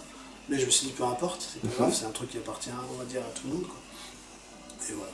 Ah bah du coup, voilà, si tu le connaissais pas, voilà, c'est ça. Je connaissais pas le morceau tu dis Timo Tolkki. Timo Tolkki, Hymn to Life, c'est le morceau qui donne son titre à l'album, c'est un morceau D'accord. de 10 minutes aussi à peu près, donc il est un peu dans le même... D'accord, c'est le morceau qui conclut l'album, quoi, mais Ok. super titre, quoi, d'accord. qui finit par ses speechs, Et ben je l'ai pas entendu. avec le truc, justement, c'est l'intonation quand il dit machine, je sais plus quoi, et Machine Man, ouais. voilà, You're Not Machine, ouais, c'est ça. Ouais. Ok. D'accord, trop bien. On trouve aussi sur le CD2 un titre qui se nomme Aestir, A Voyage to the Roots, qui a une tendance celtique. L'Arkenstone y est mentionné. C'est un rapport avec le Hobbit ou ça n'a rien à voir? Parce qu'après, au niveau des textes, j'ai l'impression que vous parlez plus de voyager chez les Celtes, non? Ouais, c'est vraiment un délire sur l'Irlande. C'est un morceau très nostalgique sur l'Irlande et les souvenirs qu'on peut en avoir. Et l'envie qu'on a toujours d'y retourner, c'est un pays qu'on adore à la fois. Ouais, Elodie, c'est Tristan, je sais pas si tu connais l'Irlande. On n'a jamais discuté, mais Ouais. tu connais l'Irlande aussi, il me J'y semble. suis allé, après j'y suis passé, mais voilà. J'ai Ouais. travaillé avec des Irlandais, on va dire. Bah, disons que moi perso, c'est un pays qui m'a marqué très jeune. C'est mon tout premier voyage de gamin, tu sais, avec le sac à dos, c'était l'Irlande, quoi. D'accord. J'avais 15 ans, on est parti en stop avec les potes et c'est un truc très nostalgique, quoi. Puis un peu initiatique aussi. Ouais. Là, il y a un petit, Donc voyage to the retour aux roots, sources. retour aux sources. Voyage, ça veut dire en bateau. Hmm. C'est un faux ami, mais ça veut dire voyage en bateau. Enfin bon, voilà. Et puis voilà, c'est une chanson nostalgique et du coup, pour illustrer, c'était vraiment des sons celtiques, des flûtes irlandaises. Il y a du Uilleann Pipe aussi, c'est la cornemuse irlandaise. Voilà. On a une amie qui fait une narration en gaélique. Une narration gaélique aussi. Et du coup, l'Arkenstone, ça n'a rien à voir, effectivement. Et je sais pas pourquoi j'ai mis ça dans le texte. Ouais, parce que j'ai Le fait, mot Isan, là, ça claque. j'ai fait des recherches sur l'Arkenstone et à part le Hobbit, j'ai rien vu. Ouais, parce que l'Arkenstone, c'est la pierre des nains dans les... Ouais, voilà, c'est ça quoi. Bah, c'est un peu un... Là, pour le coup, c'est un peu un easter egg, un clin d'œil, quoi. Tu vois, D'accord, c'est- ok, ouais. Parce qu'on adore cet univers aussi, et puis l'univers celtique... se Croiser un rapproche. petit peu nos propres légendes. Voilà. L'univers celtique se croise quand même pas mal avec Tolkien, et voilà, cette espèce de mythologie qu'il a créée de... Pour lui, plus de l'Angleterre, mais finalement, le monde celtique, ça va bien ensemble, quoi. Voilà, mais c'est pas... Voilà, c'est pas un morceau sur Tolkien, quoi. D'accord, ok. Ok. Donc, on le disait, il y a pas mal de morceaux qui n'ont pas été retenus pour cet album. Est-ce que du coup, on peut s'attendre à un second album assez rapidement? Ouais, on va faire un triple album, là. Il y a pas mal de morceaux de 25 minutes d'ailleurs. Parce que finalement, au niveau de la matière, il y a de quoi faire Il y a quand de la même. matière. En vrai, il y a de quoi faire déjà un prochain album, mais l'idée, c'est de commencer à travailler carrément en groupe. De composer en répète, voir ce que ça peut donner. D'accord. Essayer d'amener des idées directement. En tout cas, on va tenter, on va voir ce que ça donne. On l'a pas encore fait, mais l'idée, c'est de commencer à créer comme ça, un peu ensemble. Moi, je sais que j'ai des chansons de mon côté, mais on verra. Voilà, la matière, elle est là. La Il y matière, a déjà des choses qui existent. Effectivement, on pourrait sortir demain un triple album. Hein. Mais est-ce qu'on a la volonté de piocher encore dans les tiroirs? Je suis pas certaine. Maintenant, il faut laisser place un petit peu à la création de groupe et voir où ça nous emmène. Donc ça voudrait dire qu'il y a beaucoup de titres qui ont été écrits jusqu'à présent qui pourraient ne jamais voir le jour et rester à l'état de... Potentiellement, ou alors voir le jour comme ça, comme des one-shots, comme des vidéos ou sur YouTube, comme on a déjà fait jusque-là. Voilà, on verra bien. Ouais, ou comme des bonus, tu vois, ou des trucs comme ça. Après, moi, j'ai quand même 2-3 morceaux vraiment que j'aimerais quand même...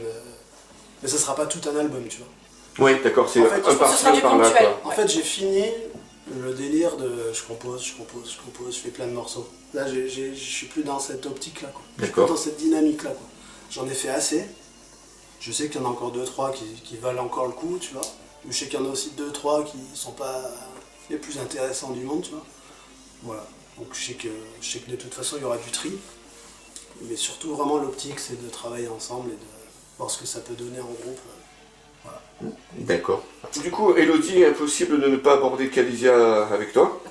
Alors, si je me base sur l'interview de Brett, donc tu aurais rejoint le groupe en 2005 dans une période chaotique, entre voilà, les départs de membres, un gros concept en chantier, des répètes basées juste sur des discussions. Est-ce que tu t'es pas demandé où est-ce que tu étais tombé? Est-ce Pas que du tu tout. peux me toucher un mot sur tes années Calisia, tout Non, simplement? c'était rigolo. Écoute, non, ça s'est fait un petit peu par hasard. Brett est venu assister à un concert d'Ospex. Puis à la fin du concert, on a commencé à discuter. Il m'a dit, ben tiens, je suis en train de finaliser mon album. J'avais jamais entendu parler du groupe. Hein. Et on cherche une voix féminine. Est-ce que tu fais ça me plaît? Est-ce que ça te dirait de participer au projet? Moi, je dis oui, je suis gentille. Et non, c'était un beau cadeau parce que finalement, je me retrouvais quand même dans une chouette aventure qui nous a emmenés au Hellfest. Et puis voilà, le groupe est encore en lien. On existe encore, même s'il ne se passe rien de nouveau. C'était une super expérience que de participer petitement, j'ai pas fait grand chose, hein, mais à ma manière pour améliorer apporter la voix féminine de Sillon. Voilà. D'accord. Et du coup, j'aimerais aussi que tu parles juste d'un petit détail amusant. Brett, il nous disait que sur le Forum Fest, tu avais fait tomber et casser tes ear monitors.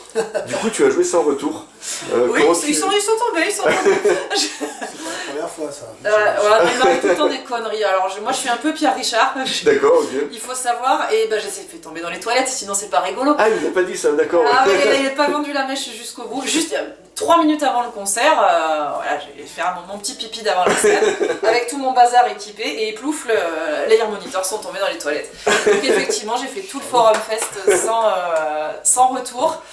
Mais ceci dit, Brett n'était pas bien vaillant non plus ce jour-là, donc il peut toujours y aller avec ses anecdotes. Hein. Ouais, bah, Dossier. il nous l'a dit aussi, il était à fun et du coup... Ouais, c'était un concert compliqué. Ouais, finalement, les deux concerts post-Sibian, les deux ont été catastrophiques d'après ce que j'ai compris. Le Hellfest, c'était un grand moment de solitude. D'accord. Et non, c'est un très beau souvenir malgré tout, mais effectivement, c'était quand même pas rien que de se retrouver catapulté sur une scène de Hellfest comme ça. Hein. C'était la première fois que je faisais un si gros festival, voilà. Il y a eu des emmerdes techniques de tous les côtés, mais ça reste des beaux souvenirs quand même. C'est du live. Et puis c'est l'aventure qu'Alysia. D'accord, ouais, donc les moniteurs dans les toilettes, ok, j'avais Voilà. pas la fin de... C'est marrant. Ok, donc un petit mot sur Specs, le dernier album, il semble dater de 2010. C'est Est-ce ça. que vous êtes toujours en activité? On est toujours en activité, alors on prend notre temps, D'accord. mais on aime bien faire les choses bien. Alors depuis Heliopause qui est sorti en 2010, on a fait un gros concert symphonique qu'a mentionné Julien tout à l'heure au cours de... On en a même fait deux. Deux projets Au cours de symphoniques. l'interview avec orchestre et chœur. Donc une première fois avec les musiciens du Louvre de Grenoble et une seconde fois au Grand Angle de Voiron où là on était 500 sur scène. Donc c'était vraiment un très gros projet. On a réorchestré tous nos morceaux pour l'occasion.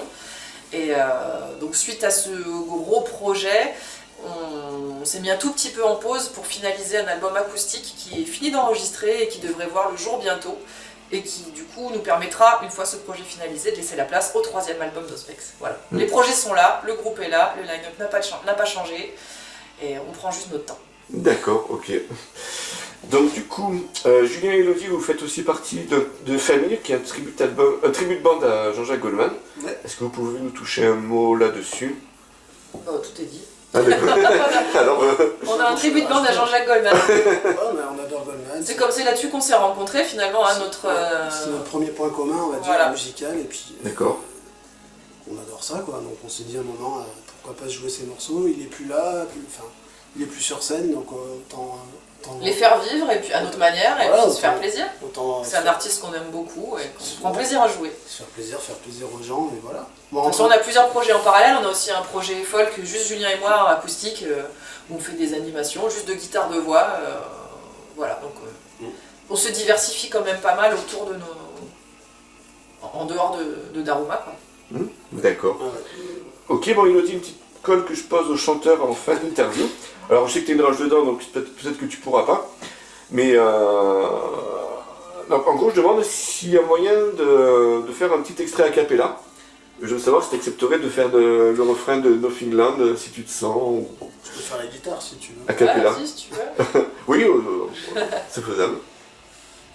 Tiens, vas-y, mais Je coupe, peux même comme la ça. guitare, là. Hop, petite coupure. Ouais, je te... Mais du coup, ça sera pas a cappella, ça sera carrément une petite session acoustique. Donc vous faites le morceau complet, c'est ça Juste un refrain, comme tu Juste m'as tout. demandé. Juste le refrain. Petit refrain. 1, 2, 1, 2, 3, 4.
Eh bien super, merci pour l'effort et l'improvisation des dernières minutes.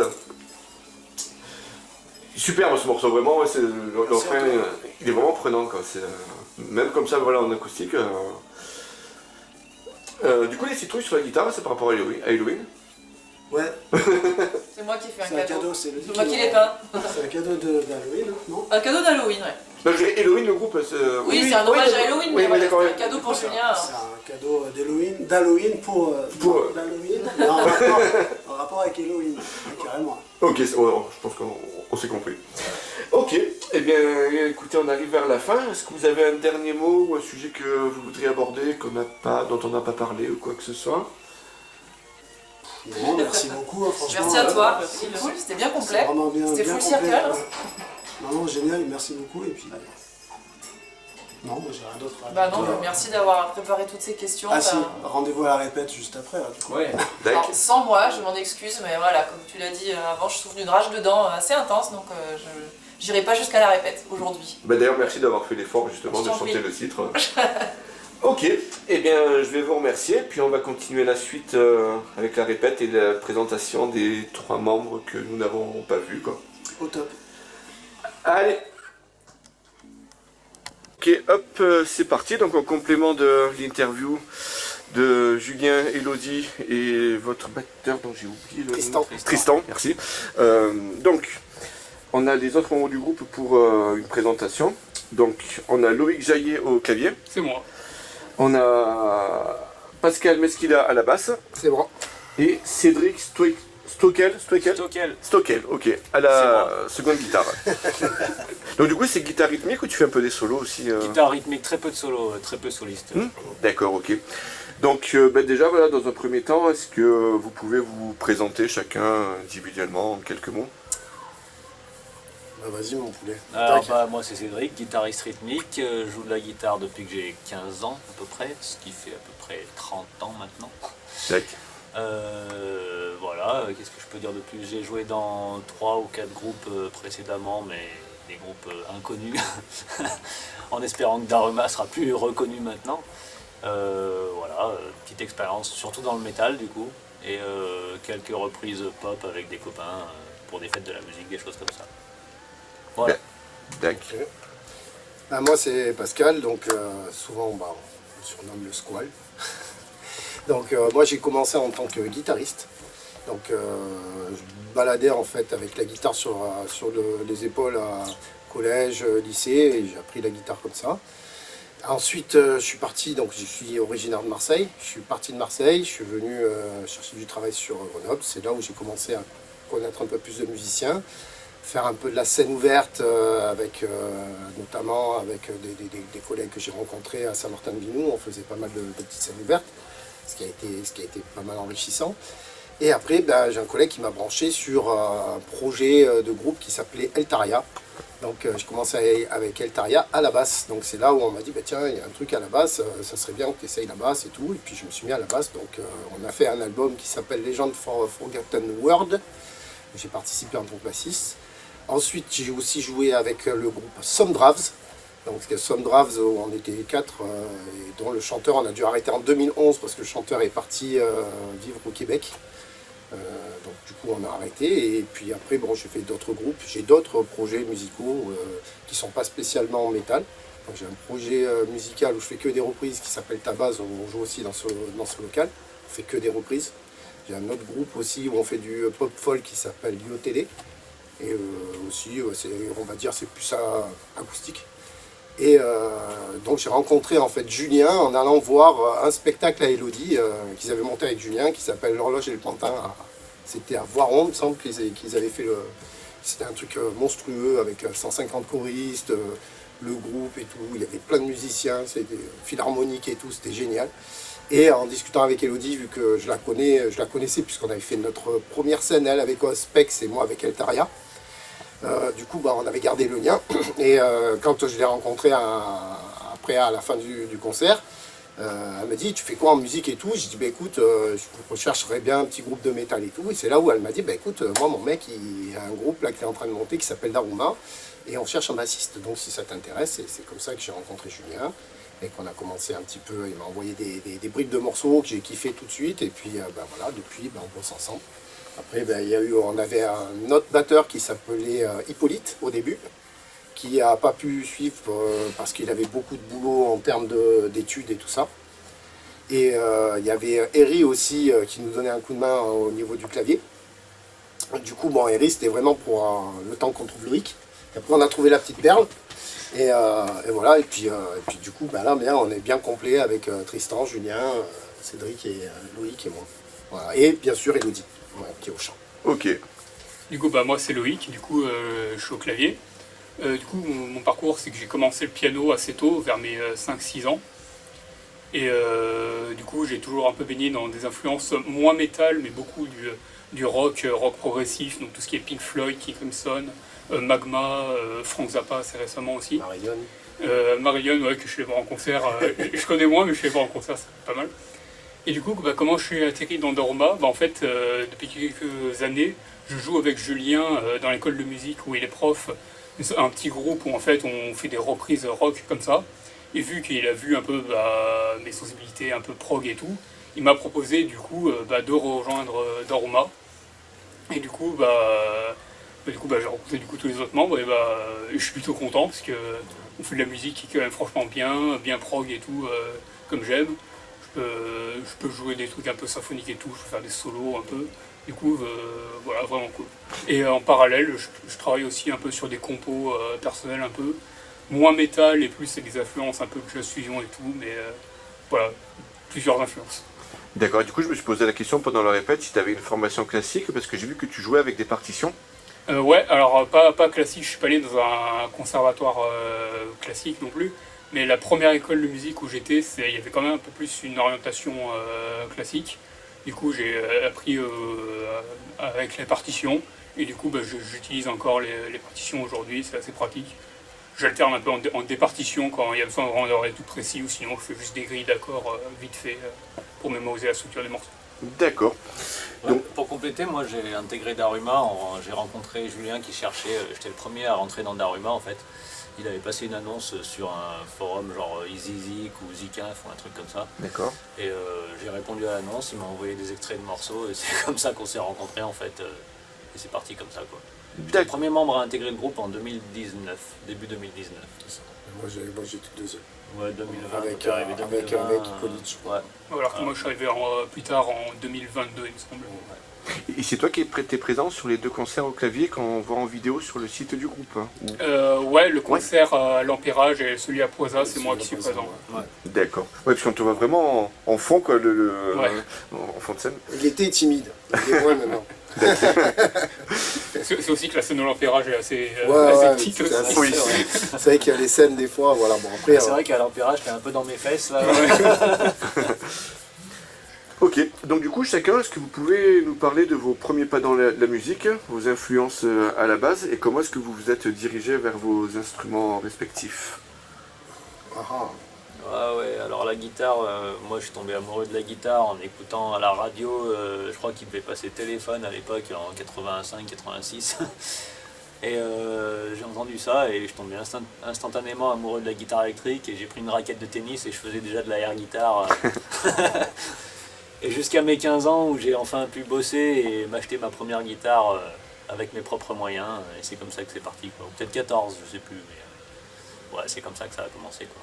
Et toujours du rock, du hard rock. Je me rappelle à 15 ou 16 ans je pense, il y a l'album Roots de Sepultura qui était sorti, là ça a été Excellent. juste une tuerie. Ah ouais, ça m'a retourné le cerveau, tous ces trucs là, Metallica évidemment, et bien d'autres quoi. Après c'est Dream Theater, aujourd'hui Gojira, Machine Head, et j'en passe. D'accord, ouais, donc tu es peut-être plus dans le trash que vraiment dans le heavy ou le prog. Ouais, non, franchement, tout ce qui est bon. Ouais, Je d'accord, sais pas, tout ce qui parle à mon oreille. J'écoute même de la musique classique, honnêtement. Quand même principalement du métal, on va pas se mentir. Hein, j'écoute principalement du métal, mais j'écoute plein de trucs à côté. Quand ça sonne à mon oreille, voilà, je suis pas insensible, quoi. Donc, voilà. D'accord. Bah moi c'est en fait moi je suis bercé dans la musique depuis que je suis tout petit parce que j'ai une maman qui est très mélomane, qui a énormément de vinyles et qui m'a fait découvrir vraiment tout style de musique, ce qui veut dire ça partait d'Edith Piaf, Paul Anka, Aznavour, AC/DC et Pink Floyd, tout ce qui était même Chris Rea, bon je pourrais énumérer plein d'artistes. Et du coup, étant donné que j'étais bercé là-dedans, à la base, quand j'étais tout petit, je voulais vraiment faire de la batterie. Et comme on était, j'étais vraiment moi à la base, je voulais être batteur quoi. Et le fait est qu'on habitait à la rue Jean-Galin à Marseille, donc c'était dans des les petites maisons entre guillemets de village quoi, de ville.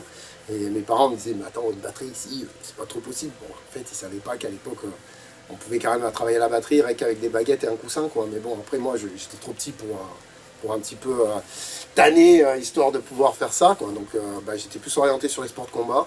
Et ma grand-mère m'a un petit peu poussé à faire un peu du piano, mais c'était pas spécialement mon trip. J'en ai fait un petit peu, mais j'ai quasiment rien appris de particulier. Et c'est à partir de, je sais pas moi, dans mon adolescence, que ma mère m'a dit écoute, c'est Noël, je sais pas trop de quoi t'acheter, qu'est-ce que tu veux que je t'achète et tout. J'ai dit j'aimerais bien une guitare et tout. Alors, oh putain, une guitare, alors ça va être une guitare électrique avec ampli et tout, après tu vas faire comme les sports combat, tu vas faire un bon niveau, puis après tu vas arrêter. Je fais, ben non, j'aimerais juste une guitare classique, un truc de base, tu sais, je veux découvrir l'instrument, et je pense que ça sera quelque chose que je vais continuer à travailler, et c'est ce qui a été le cas, quoi. Après, les influences, pareil, un peu comme Cédric, hein. Moi, ça a été le berceau, le truc qui m'a...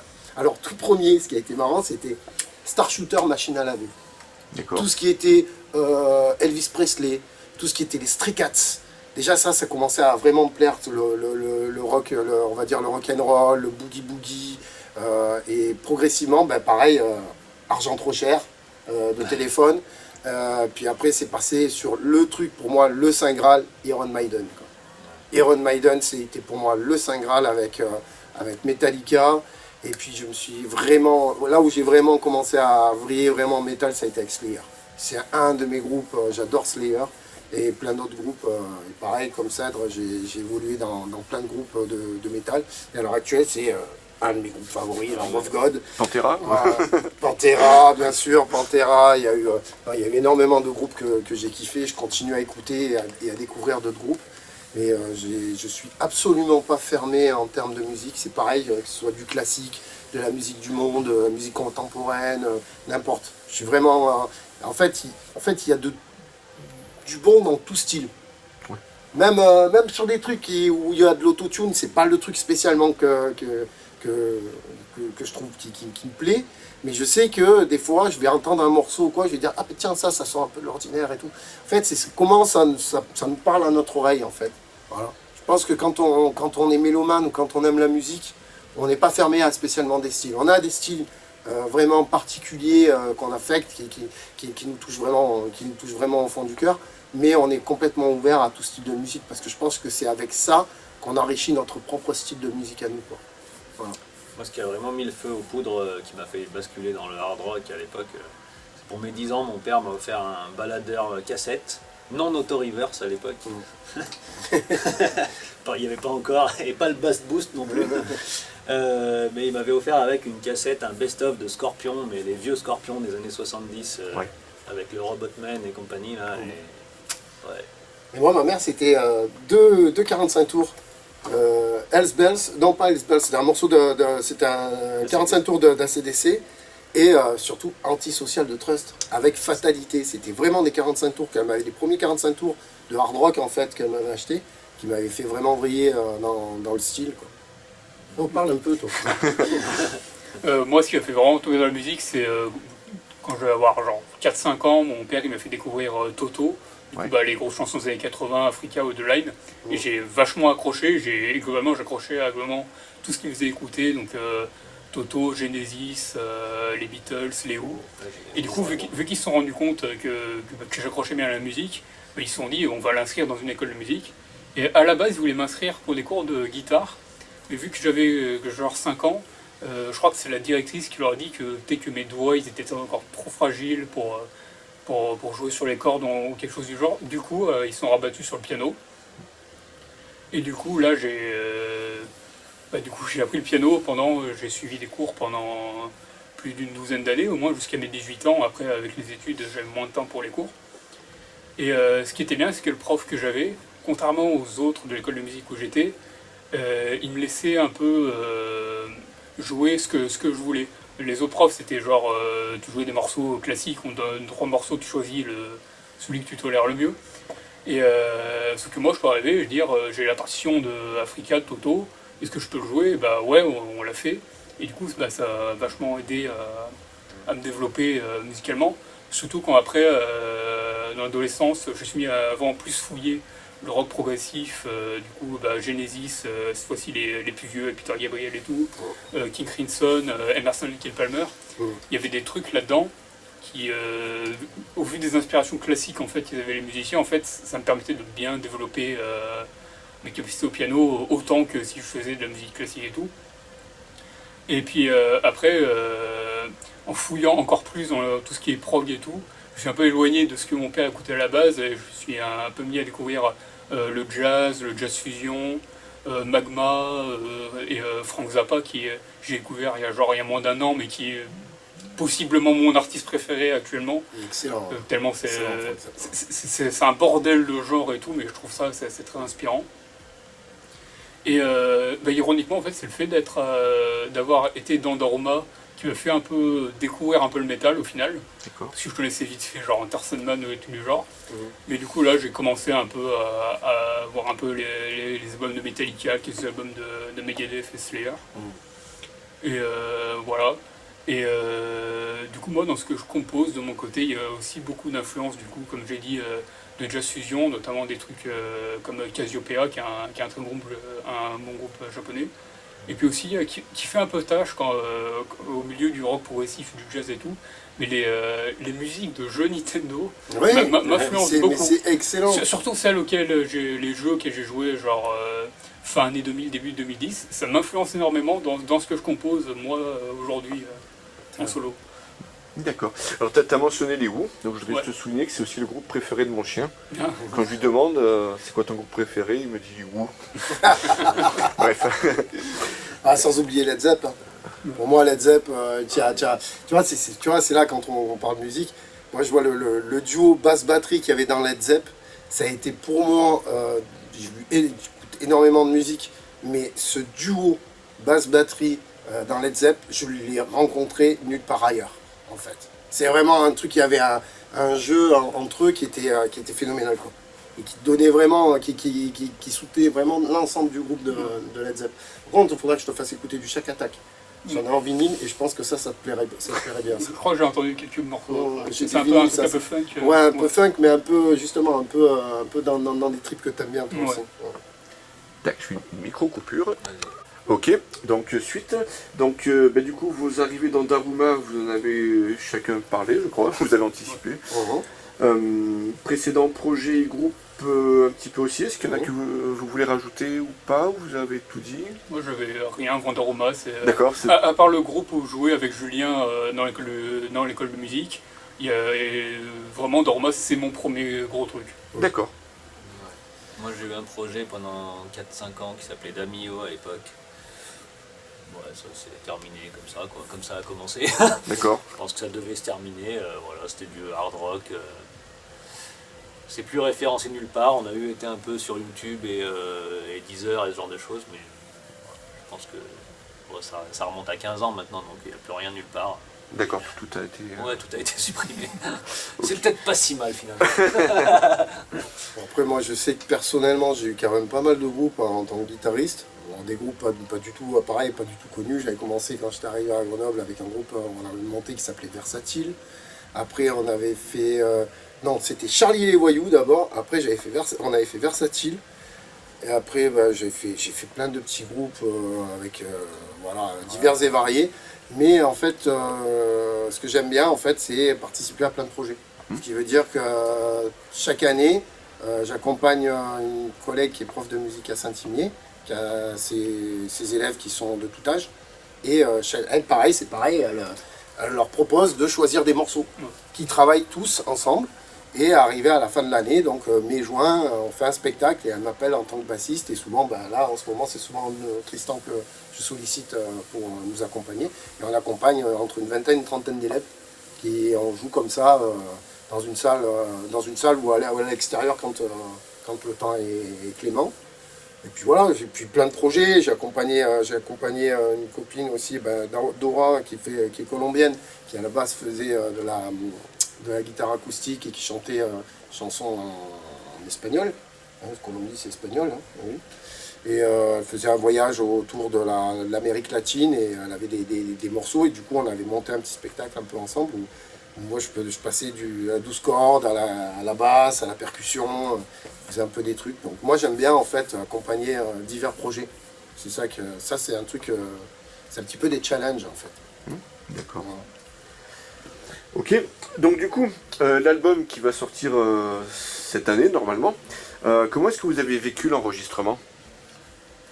Wow, bien, ça a été pour ma part, ça a été super enrichissant et super formateur. Parce que le fait de travailler, on avait la table ici, on a dit, on a découvert la table. Ok. On savait qu'elle pouvait se brancher par USB et tout sur l'ordi. utiliser bien sûr des logiciels, que ce soit Cubase ou Reaper ou quoi, pour pouvoir récupérer les pistes. Mais le fait de se mettre avec Julien qui était derrière l'ordi, moi derrière la table, et de regarder les spectres à chaque fois des micros pour pouvoir les caler, les équilibrer, faire tout ce travail de mise en place de micros pour pouvoir bien les orienter, avoir les bonnes crêtes et tout, et puis après voir ce que ça donnait quand on avait fait les premiers enregistrements. Donc au début, pour placer les micros et tout, on a mis 2 heures, 2 heures et demie, et au fur et à mesure qu'on faisait les morceaux, parce qu'il faut bien se rendre compte que le temps qu'on y passait, c'était souvent des dimanches, parce que c'était là où on était dispo, et on y passait quasiment la journée. Ouais, d'accord. Pour faire 1 à 2 morceaux. Donc premier coup c'était un morceau, puis progressivement on arrive à faire 1 morceau et demi, 2 morceaux, 3 morceaux, mais max quoi. Mais c'est vraiment, après on arrivait vraiment à avoir l'habitude, on plaçait vite les micros, on arrivait à bien faire vite nos réglages, on gardait des pré-réglages aussi de manière à ce que ça nous fasse gagner du temps. Et ça a été très enrichissant dans la façon de découvrir comment on enregistrait. Et quand tu dis un morceau par jour, c'est-à-dire pour un seul instrument ou tous les instruments? Ah non, non, pour la un seul. batterie, Que pour la batterie. D'accord, ok. Que pour la batterie. On a fait que la batterie ici. Ouais. Ouais. De toute façon, faut compter. Moi, je pense que quand tu veux bien faire un bon boulot, après, tout dépend comment tu joues, quel AG son tu as avec toi. Mais il faut compter au moins 1, voire 2 morceaux par jour. Tu peux pas en faire 50. Ou alors, il faut être vraiment un virtuose et Sur la batterie. voilà, que la personne soit vraiment, que ce soit son métier, fasse ça tous les jours pour être vraiment clean. Mais pour des gens qui ont du boulot, qui travaillent, qui vont pas répéter tous les jours leur instrument et tout, c'est clair qu'il faut au moins une journée pour faire quelque chose de propre, quoi. Arriver à sortir un bon morceau bien propre, à faire plusieurs prises et arriver à avoir la prise qui soit clean pour pouvoir la poser et dire c'est celle-là qu'on garde pour l'enregistrement. Oui, surtout qu'en plus vos morceaux, ils sont longs, quoi. La plupart du temps, c'est... Ouais, et puis Julien, il travaille bien, quoi. Il nous a posé quand même des sacrés trucs, quoi. Donc c'est ça aussi. Je pense que si on a rejoint Daruma tous, c'est aussi ce côté où on a trouvé qu'il y avait un côté où ça tire les musiciens vers le haut, en fait, dans le travail. Donc c'est technique, ça a quand même une bonne mélodie, ça a des rythmiques qui sont bien, qui accrochent bien, qui sont soutenus. Il y a du travail pour tous les membres, pour tous les musiciens. Il n'y a pas qu'un musicien qui va dire qu'il fait, on va dire, il n'y en a pas un seul qui fait, qui fait bibelot, quoi. On a tous notre importance, quoi. Et ça, c'est génial. D'accord. Du coup, voilà, pour cet album, donc Full Circle, quand il sera sorti, quelles sont vos attentes pour cet album Bon, surtout de faire des dates, hein, je dirais déjà. Ouais, c'est ça, ouais. Après, si on peut en vendre 1 million, c'est bien aussi, mais aujourd'hui dans la musique, il ne faut pas se faire trop d'illusions. Ouais, non, si on arrive à vendre les 300 albums qu'on sort, déjà, on sera content. Si on en fait represser 300, ce sera une super réussite pour nous. Non, ce qu'on attend là surtout, c'est de faire un peu de dates, monter un peu sur scène et aller présenter ça aux gens, et ça peut être sympa. Ouais. Si on arrive à faire des salles sympas, on sera très content. En fait, ouais, moi je crois que c'est ça, moi, mon trip, ça serait vraiment qu'on ait une bonne scène. Moi, ce qui veut dire une grande scène avec du son qui va bien, style avoir des bons retours et tout, vraiment pouvoir bouger sur scène. Parce que moi, c'est ce qui m'a toujours un petit peu frustré quand on a joué, parce qu'on est quand même 6. C'est des fois, c'est d'avoir de la scène, oui, mais pas avoir assez de place. C'est-à-dire, moi, je sais que quand on joue sur scène, j'aime bien bouger. J'aime pas rester sur place, quoi. Ça m'oppresse, en fait. On le voit sur le concert de l'Ampérage, c'est ce que je leur disais tout à l'heure. C'est le seul qui est pas statique, en fait. Ah ouais, moi je peux pas, moi je sur veux ce dire, concert-là. ça se fit, quoi. C'est compliqué de bouger, la scène elle est quand même petite. Après, honnêtement, j'adore cette salle. Ouais. Ah oui, c'est vrai que la première fois bien. qu'on l'a fait, il était rempli et franchement, il y a une super ambiance, c'est hyper chaleureux. On a fait un super concert, d'ailleurs, c'est pour ça qu'on l'a mis en ligne, parce qu'il y a vraiment une super ambiance et tout. J'ai vraiment adoré. Après, le seul reproche, c'est que la scène est un peu petite, effectivement. On peut pas trop s'exprimer, quoi. Juste ça, sauf quand je vais chercher les jumbés. Franchement, on ferait que des salles comme ça, 200-300 personnes pleines à chaque fois. Moi, je signe. Hein. On fait que des concerts comme ça, je suis content. Oui, et puis de toute façon, c'est toujours mieux de faire des concerts que d'enregistrer tout seul dans son coin. C'est sûr. C'est quand même bien de partager ce qu'on fait avec des gens, quoi. Mais c'est le but, hein, en fait, c'est de faire de la musique, c'est pas de faire. On en fait, certes pour nous, parce que c'est ce qui nous anime, mais en même temps, c'est vraiment de pouvoir partager ça avec les gens, quoi. D'accord, et du coup sur l'album, tout à l'heure pendant l'interview, Julien il avait oublié de mentionner un petit détail, vous avez 2 guests, vous pouvez nous dire de qui il s'agit? Il y a Bruno Sager. Ah ouais, bah il y a Bruno déjà à la gratte, ouais, je sais. Bruno, et Après il y a le chanteur. et il y a plus de 2 guests. Il y a plus de 2 guests. Ah Ah ouais, oui, oui, il y a d'accord. beaucoup plus de 2 guests. Oui, oui, il y a Parce beaucoup que plus de il y a 2 guests. Nico Riera, qui est un clone de Slash, si on peut dire. Ouais, français, ouais, franchement, ouais, ouais. qui fait un solo sur Chosen to Die. Oui. Il y a Bruno Sager, du coup, qui est ex. Est-ce que guitariste pas de Damon Setis. Damon Setis et de... Putain, ça y est, j'ai mauvais le nom. Non, non, ça va revenir, t'inquiète Ouais. pas. Enfin bref. Ouais. Et qui a fait un solo aussi sur Chosen to Die. Il y a un chanteur Sur Full argentin. Circle, ouais. Anasazi, Brésilien. Ah oui, Ouais. Anasazi. Anasazi. Bruno Sager, ex-Anasazi aussi. ex-Anasazi aussi. Du coup, il y a un chanteur brésilien sur Full Circle. Oui, et puis Il y a un batteur brésilien sur Spiral, Sur c'est Spiral. Ricardo Ricardo Confessori, Confessori. Oui, lui qui c'était fait déjà partie connu. de Shaman et de Angra. Et puis aussi, il y a le chanteur qui chante sur Maya Song. C'est Joe Payne. Oui, Joe Payne. ouais. Voilà, Joe Payne, c'est ouais. c'est lui dont il m'avait Ah, parlé Donc après il y a quand l'interview. même pas mal de guests On sur a pas mal de l'album. guests. Ouais. D'accord. Du coup, voilà, c'est vrai que on voit que la scène grenobloise, elle est quand même assez vivante. Pour vous, quels seraient les groupes du coin à recommander, Alors, allez-y, en dehors de Daruma? en dehors de Daruma. Dans les groupes qui tournent, de toute façon, il y a Monsetis. Ouais. Ouais, il y a Monsetis. Bon, moi, il y en a un que j'aime beaucoup, mais après, ça, c'est goût et les couleurs, c'est chacun. Mais moi, c'est Face of an Agony. Avec l'ancienne chanteuse de Nightmare. Oui, c'est ça, Madi. avec Mehdi, ouais. Ouais, ok. Madi, On les a avec Madi. mentionnés avec Bruno, mais il y a Anasazi, à qui on a fait 2 concerts avec. Anasazi que aussi, moi, ouais, j'avais beaucoup excellent. aimé les voir. Moi, J'aime j'aime beaucoup beaucoup aimé, Anasazi ouais. aussi. J'aime Je beaucoup leur kiffe son, beaucoup, ouais. ouais. J'aime beaucoup le son d'Anastasie. Ouais. Je sais que j'ai 2-3 albums que j'ai achetés et que j'aime beaucoup et que je m'écoute régulièrement. Je trouve que le son d'Anastasie est pas mal. J'aime beaucoup la voix de Mathieu dessus. Ouais, Il y a une voix qui est vraiment agréable en chant, puis des atmosphères qu'ils mettent dedans. C'est vrai que pour moi, en scène grenobloise, c'est vrai qu'il y a Anastasie, que j'aime beaucoup jouer avec eux. Il y a Monsetis, Face of an Agony, et puis après, il y a d'autres groupes, mais qui sont pas spécialement bons. Il y avait les lutins bleus à l'époque. Voilà, les butins bleus. J'avais- Ben, j'avais j'avais joué aimé. avec eux, avec C'est vrai Sandrave, on avait fait non, c'était pas. Si, c'était les lutins bleus ou les barbares, je sais plus. Bon, ça remonte à tellement de temps. Voilà, on avait joué avec ces gens aussi, c'était assez sympa. Ouais, moi, je recommanderais franchement Anastasie, en tout cas. Ouais, Anastasie. Goût personnel, je suis évidemment. d'accord. Hein, mais, Je suis d'accord. Dac, et bien est-ce que vous avez un dernier mot pour... Ouais, j'ai oublié, Eltaria aussi. Parce que mine de rien, Eltaria, il continue. ils tournent pas trop, là. Ouais, mais apparemment, ils ont fait un deuxième album. Je crois qu'ils étaient en train d'enregistrer. J'avais vu... Et je me languis de voir ce qu'ils vont sortir parce que ça reste quand même un de mes groupes de cœur. Du coup, Eltaria, c'est un album tous les 10 ans à peu près, si j'ai bien compris. Certes, mais après, ce qui est bien, c'est que quand ils sortent un album, ça reste quand même de qualité parce qu'ils bossent bien dessus. Quoi. D'accord. Et du coup, à l'époque, pourquoi t'avais quitté le groupe? T'avais arrêté après l'album en 2004? Oui, un petit peu après l'album, on avait fait quelques concerts, puis j'avais arrêté parce que j'avais pas mal de boulot avec Sandrave, et puis ouais, disons que j'avais pas mal de taf à cette époque-là, donc il fallait que je lâche un peu le truc. Et puis en fait, je cache pas que je cherchais à trouver un groupe un peu plus dans le côté, bah ouais, un peu plus...